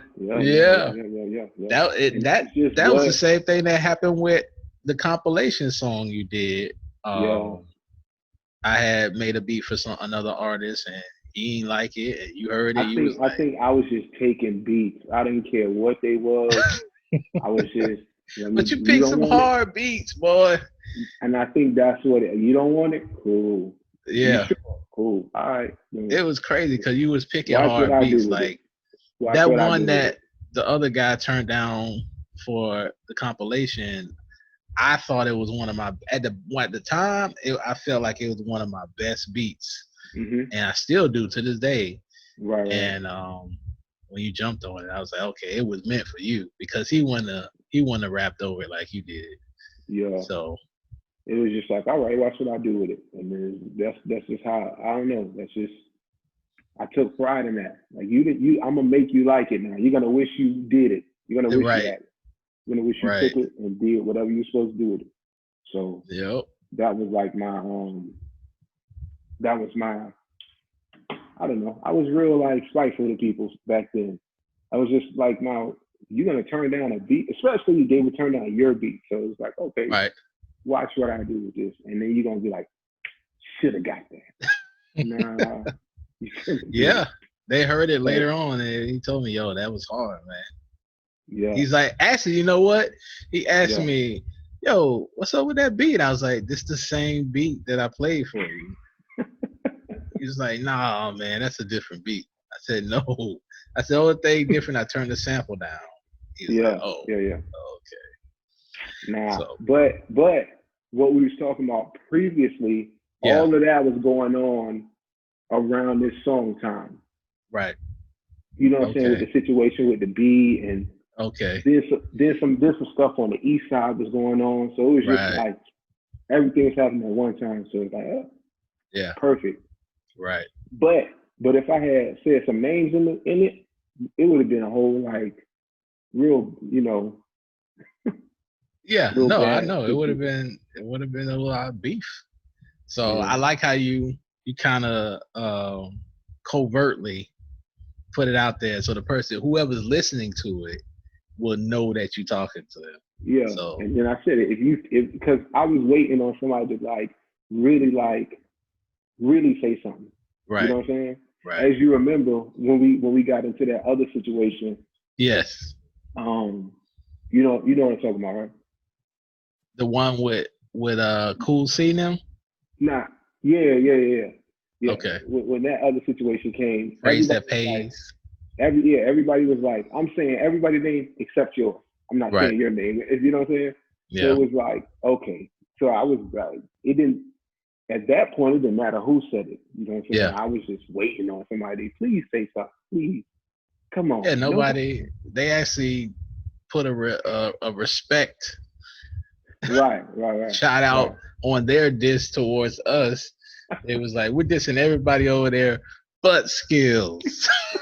But it was SKILLZ cool, which was cool. Which was I had the mutual respect for them, but at the same time, if it was us against them, it was us. I was a part of us. You know what I'm saying?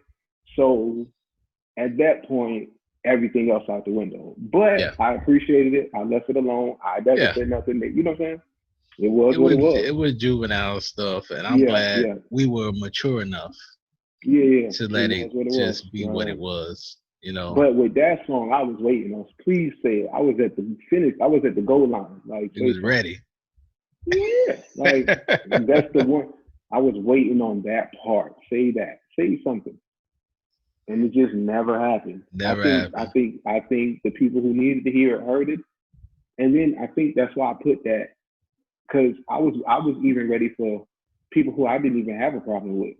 Right. I think that's why I said in the song, like, if you think I'm talking about you, I am. I am. Right. Yeah, I am. So, okay. Wow. Yeah. Cool. All right. Well, we're gonna get to the next song, Mm-hmm. and we're coming up on the last two actually. Last two, three. yeah. Here we go.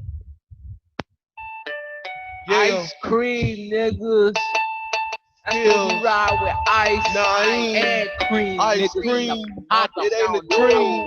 Drop it. Ain't no drop. We the ice cream, man. Ice cream.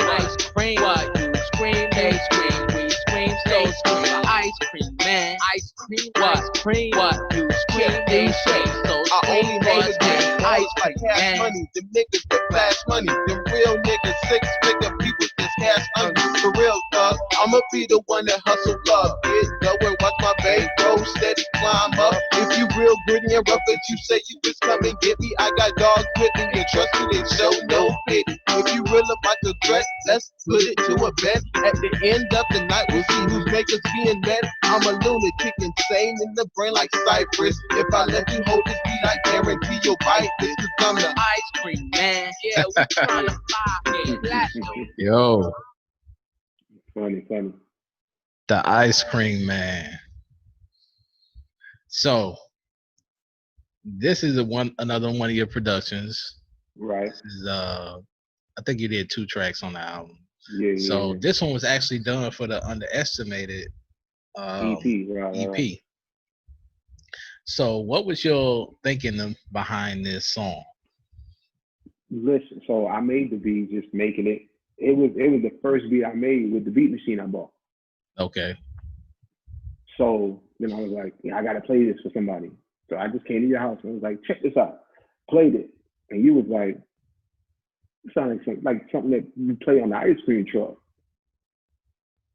And then we came up with it with that right there. And I was like, but the ice cream man, Master P already got an ice cream man song. And then you was like, yeah, but we could parody like the Cash Money stuff.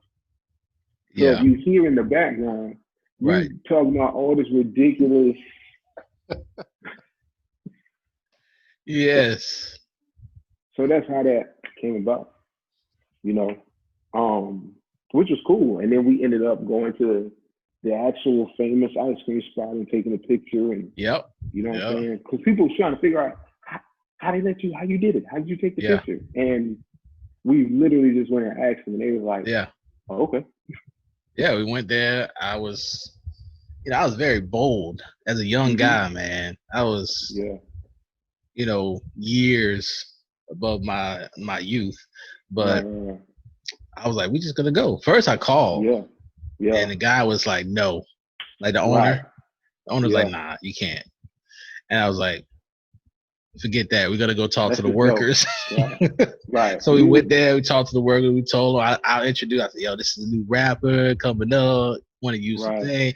Because I didn't know this. He was like, "Yo, let's come dressed, whatever." I was like, "Cool." So my head, it's done. It's all okay. Everything is official. We finna take this picture. They know. So as we're on the way there, I'm like, "Yo, so how'd you get them to say yeah?" And he was like, "I didn't. We're gonna go ask them right now." Yep. What? What they say no? He was like, they already did. Yep. But then when we got there, they was like, I think they listened to the song. Yes. I played the song. To the song. Yeah. And then they was like, all right, cool. Yeah. And we I played the song. We got ice cream from them. Yeah, they gave us free ice cream. You took I still got the picture you took with the girl that was working there. Yeah. And we got the photo we needed for the. I don't have none of that. For the single. I still got that photo, man. I was looking through my pictures. Now, I don't know if you know this, but at the time I had started a business phone line specifically just for JDR. And so I had that on every promo. So the owner, I guess, talked to one of the workers that we came and did. So he called me. He called me like we were like a Fortune 500 company or something. He was like, "I'm gonna get my lawyers. I'm gonna sue you. Really? You know, if you use that picture, I'm gonna." I was like, "Sue me, dude," and I hung up.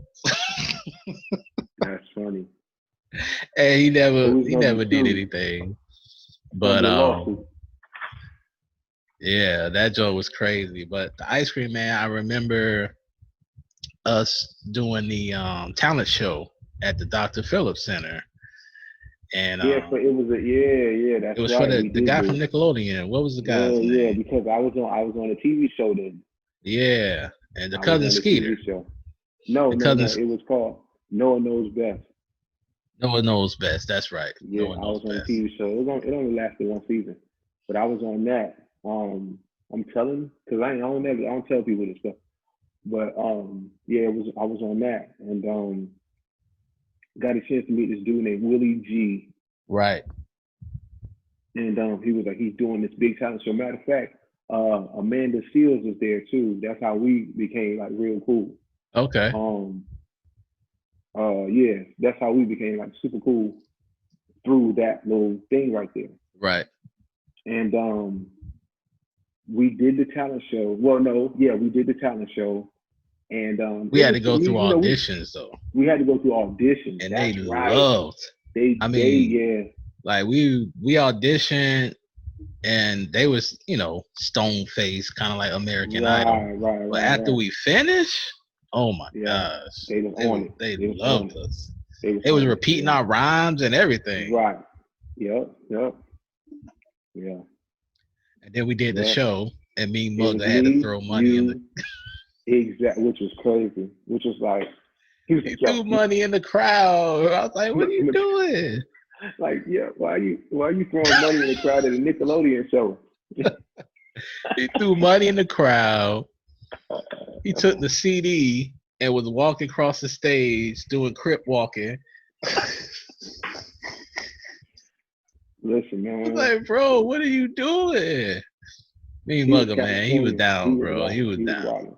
He was riding. But they liked it though, And I think after that, I still had to go back and film. After that, I actually found an episode online. With you in it? Yeah. Wow. I found it. Wow. Because now they only show overseas now. You can only like it's one of them YouTube things where you can't access it here or something like that. Right. But they had one episode where you can access it. Wow. But I ended up meeting a lot of people that I'm cool with now that are like acting and writing and stuff like that. So yeah. Cool. Okay. All right. Well, on to the next one. Yeah. Rounding out the album here. Yeah, I'm gonna skip forward to this one because we gotta play Don P's verse. Please do. I got a secret about that verse too. Yeah, I want to hear the story behind this because I know listening to the verse myself, I'm like, there's got to be a story behind this.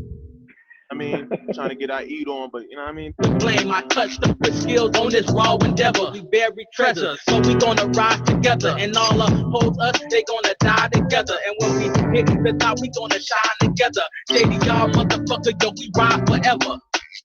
Have nights in this joint, you know what I mean? Trying to get our eat on, but you know what I mean? It's going to feel our things right now. Fuck that. We gonna feel rage. Eddie Jones, the movement. It's about to be over for this game. Like holding the hate, grimy niggas in the streets, ready for warfare. We'll be here like car doors. Give me your brain, ligaments in the hand. For a seven, taking care, killing civilians. Real street shit. Bullets make you lose more weight than all the track. Wildin' out like this gun don't know how to act. Undercover meat though, rhyme flying off the top of the dome like pot tarts. Shoot the cypher, holding the rifle, dressing bummy, monopoly money. Quick to snatch the loose change off the honey. It's all good when we running these streets.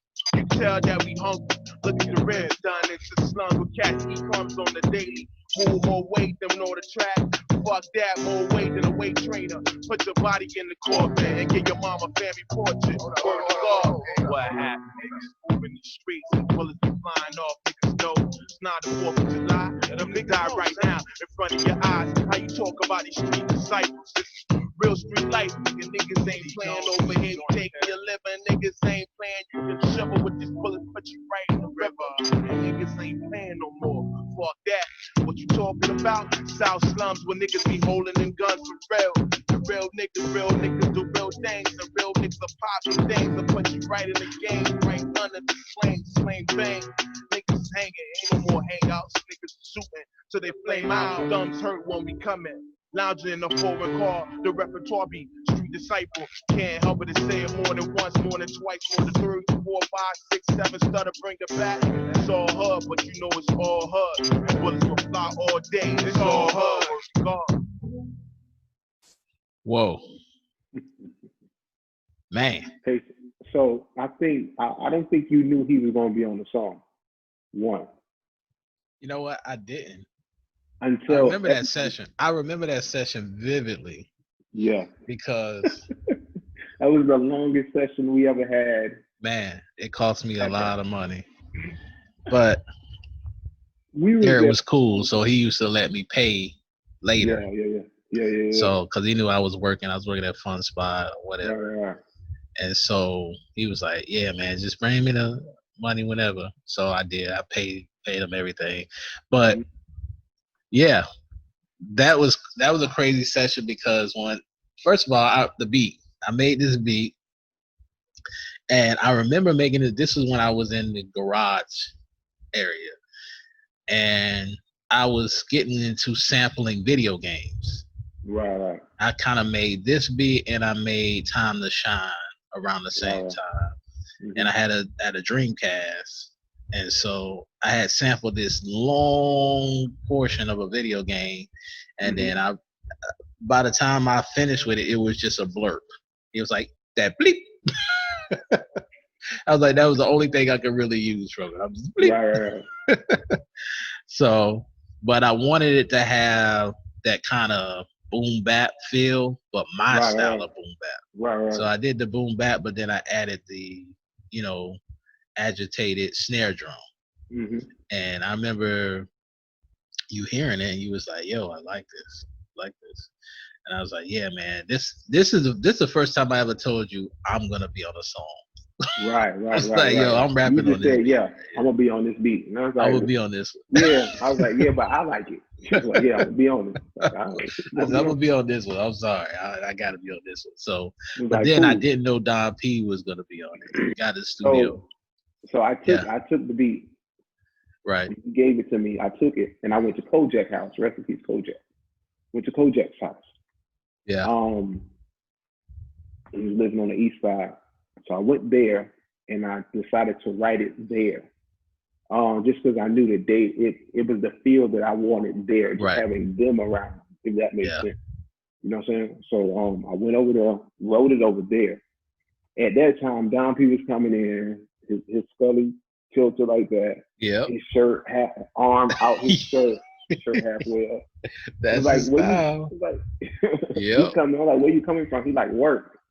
So they let you work like that?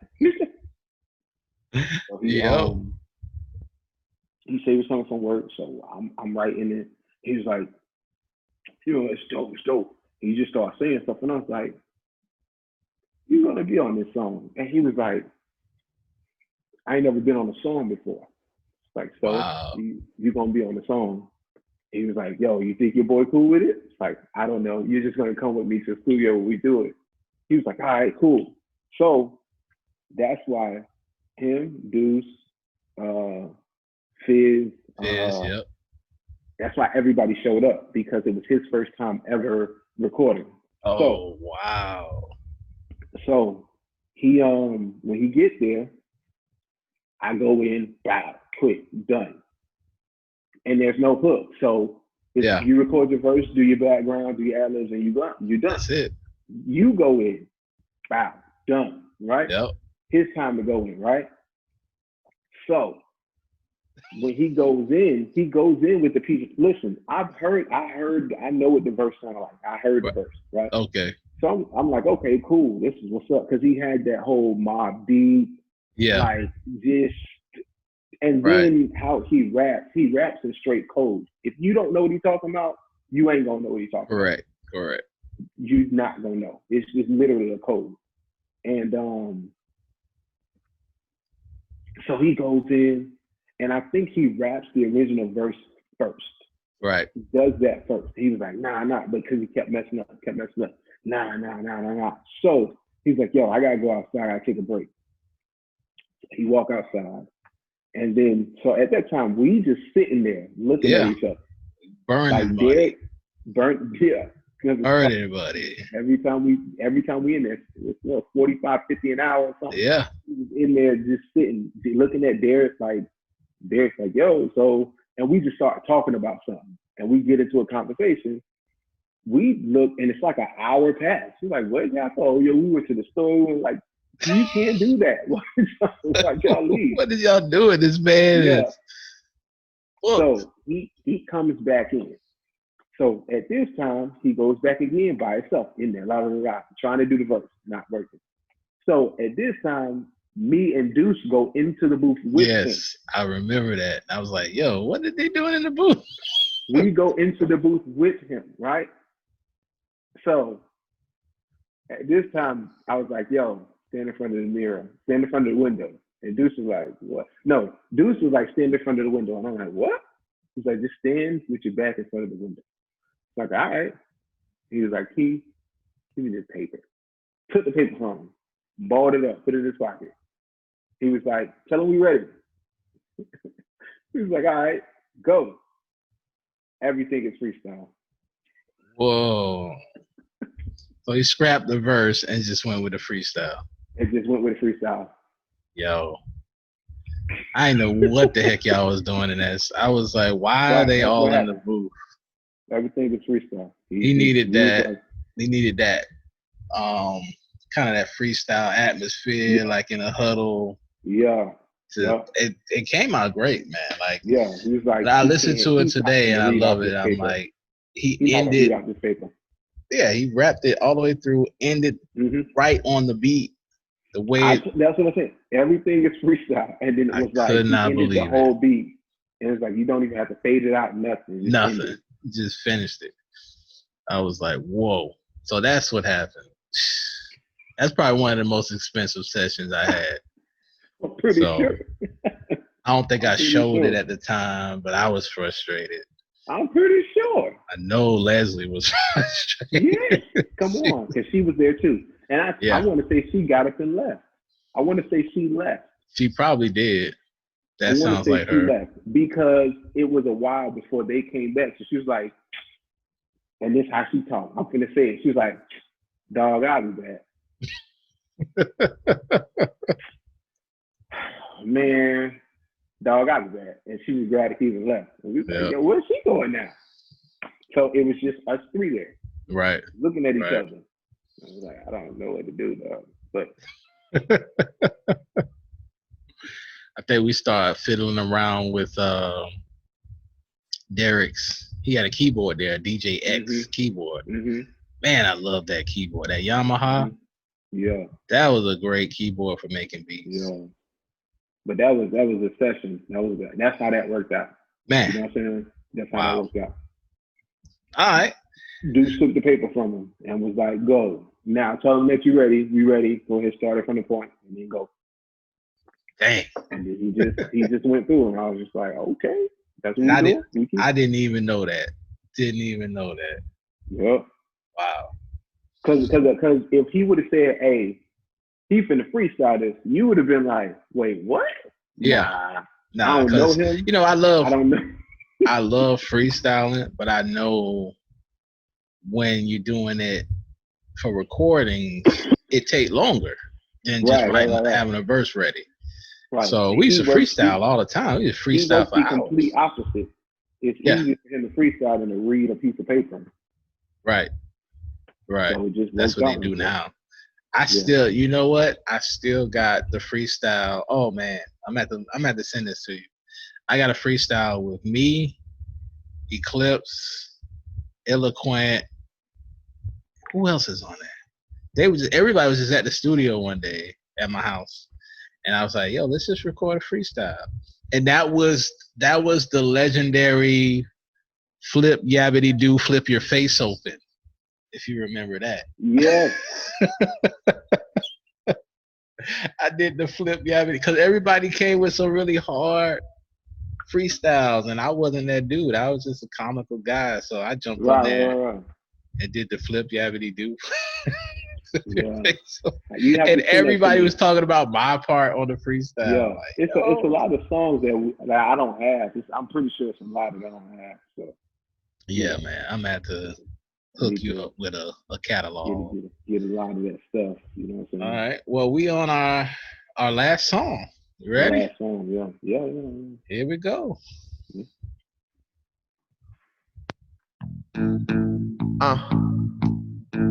Yeah, it's my time. A lot of niggas don't know. Y'all'll know now. Call this the autobiography. Y'all about to witness the blowing up of SKILLZ. Bring it.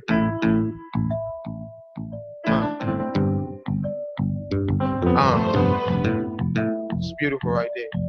Yo, look, yo, I grew up like a regular cat. My childhood was good. I roamed the streets and repped the hood. Money and nice clothes, I passed at a very young age. Just flipped the light-skinned girls are getting nice face. When I turned 12, I discovered the ice age, and I bought a do-rag to cover the nice waves. At 13, I started chilling with some new thugs. These new niggas showed me what Crip Blue was. They taught me how to back the throw, how to count the flow. The next year, I learned how to flow. I was sick with the rhymes, I love flipping the words. I was still a bad when I loved flipping the bird. We sat on the school bus and threw rocks at cops. Then we hit the school parties and we repped the block. I was known as the one that used to joke a lot. I ain't never had to fight cause I rode the flocks. After school we used to cut the food every day. Me, myself, Duke and his little brother AA. In 10th grade I hooked up with Deuce and Naeem. They taught me how to rip flows to achieve the dream. We decided on one goal to receive the cream. My haters out there tried to deceive the team. Fuck major labels, all we wanted our own. First came JDR, then Indy Jones. These niggas saw I was bringing heat. He hit me on the cell phone like we need to meet. Contract showed up. JDR gave me the chance. Now watch a nigga blow up. Wow. Yeah. That is how you finish an album, man. Okay. And I don't even know what my mindset was when I made that beat. I just wanted something that was going to be stoic. Right. You know. I don't even think you was making it for an outro. You was just making it. No, I was just making beats at this point. At that when I made this, I was just making beats. This is another one you picked because it was much longer. I think the track was like 5 minutes. Right. And you took the track. You was like, "Yo, what I'm gonna do is I'm gonna make this my outro, but then on the next album I'm gonna add to it. And the next album it's gonna continue the same song." I was like, okay, it's kind of telling your journey from beginning to that point. Yeah. Right. Yeah. Correct. Yeah. So, man, I really liked it. It was cinematic. It was cinematic the way it was put together. And you told a story on that one. Like I hadn't heard you story tell until this song. Yeah. You know, I had heard you was a punchline rapper. You know, you definitely came with the aggression, but this was more of an emotional storyline where you had to keep the progression of the story. And so I was very impressed when I first heard it. Yeah. Like I said, I felt like I had to always stick to my name. Not just one skill, you know what I'm saying? Yeah. So it had to be all of that. So that's a part of it, you know what I'm saying? Right. So I listened to a lot of people who told stories and how did they do it. And what I did was, when you say cinematic, I watched a lot of, I'm a movie person, so I watched a lot of movies and how movies work. Yeah. And that's just kind of how I wanted to do it, like that. So it worked. It worked. Nice. I think it told it accurately. You know what I'm saying? Yeah. I mean, when I listen to it, it brings back memories of that. I remember the phone call, you know, presenting the contract. You and Deuce telling me about Indy Jones, how he was starting that collab. My wife wears the Indy Jones shirt every week. That's funny. That's funny. She still has it. So, and I remember when he brought me the shirt and it said Jabir on the front. I was like, why do you put Jabir? And then you put it on the front, bro. Yeah. He was like, oh. I was like, yeah, you're supposed to put Naeem on it. You put Jabir. He's like, well, we just call you Jabir. So she claimed that shirt once she right. You know, now that's her shirt because she wear her man on her shirt. So, but yeah, that was a great song, man. Great outro. Great way to end the album, man. We did it, man. The first episode, the story in the books. So as a collective, that had a lot of real true stuff in it. You know what I'm saying? Yeah, man. Meeting y'all in 10th grade and, you know, progressing with that, you know. Right. Learning how to rap, learning how to do it well, I guess. Well enough to. Yeah, it was a learning process. It really helped us elevate our game as we put out more music. As you went along, you and Eclipse creating the EXO squad. The music level just kept going. My production got better, your rapping got better. And then we added content. That's a whole nother area. Yeah. You know, that's another tale. That's why I said I want to do a documentary of that 10 years. Because, you know, and present it on our platform. So we're definitely gonna jump into that one day. Let's do it then. Let's do it. Let's get it going now. We already got the information. We already got the people. You know what I'm saying? Yeah. Let's just turn the album into a documentary now. Let's just do it. We did this. So let's do that. Let's make it a documentary. Why not? So as closing thoughts, what was your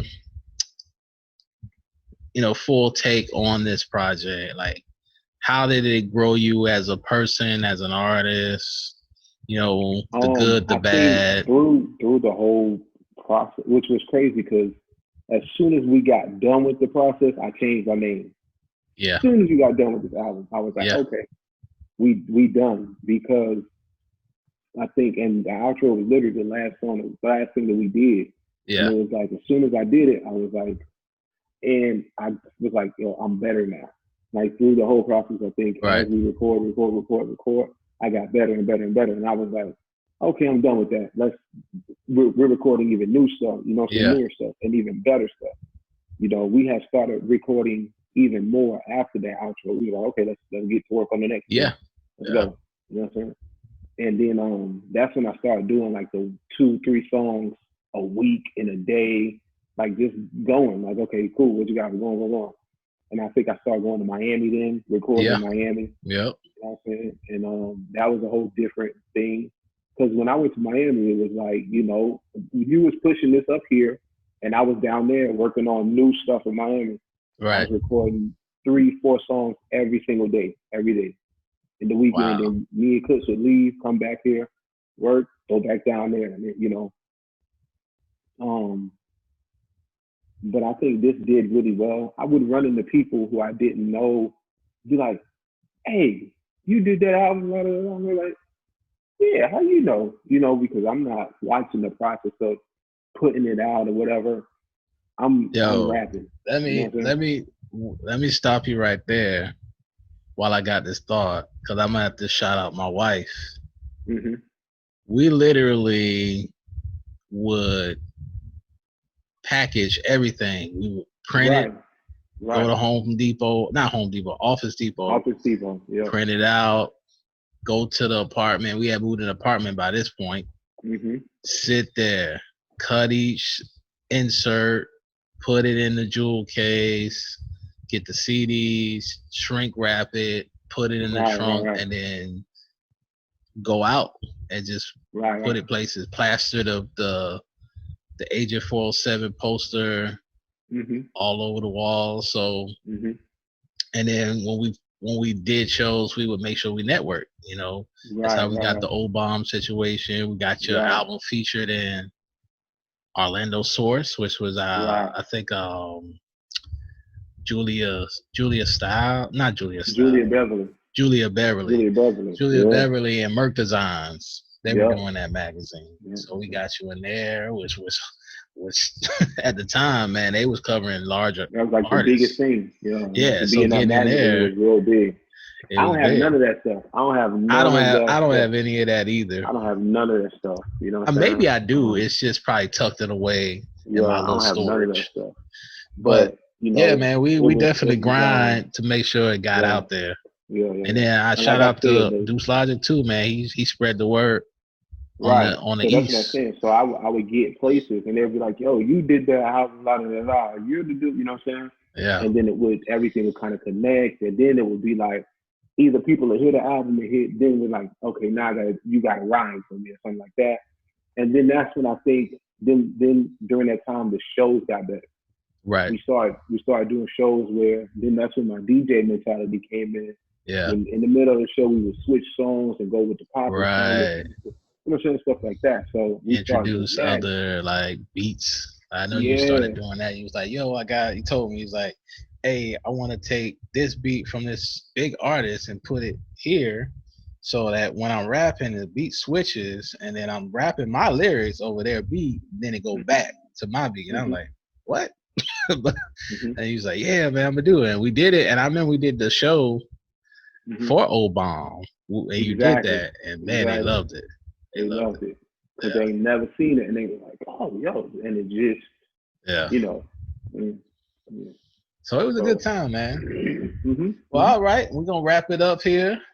All right. Thanks, everybody, for watching this. The story. We're going to do this again. We got content on the slate for his album. Okay. I got to do my album, the EP. Yeah, the EP. You know, because the EP was before this.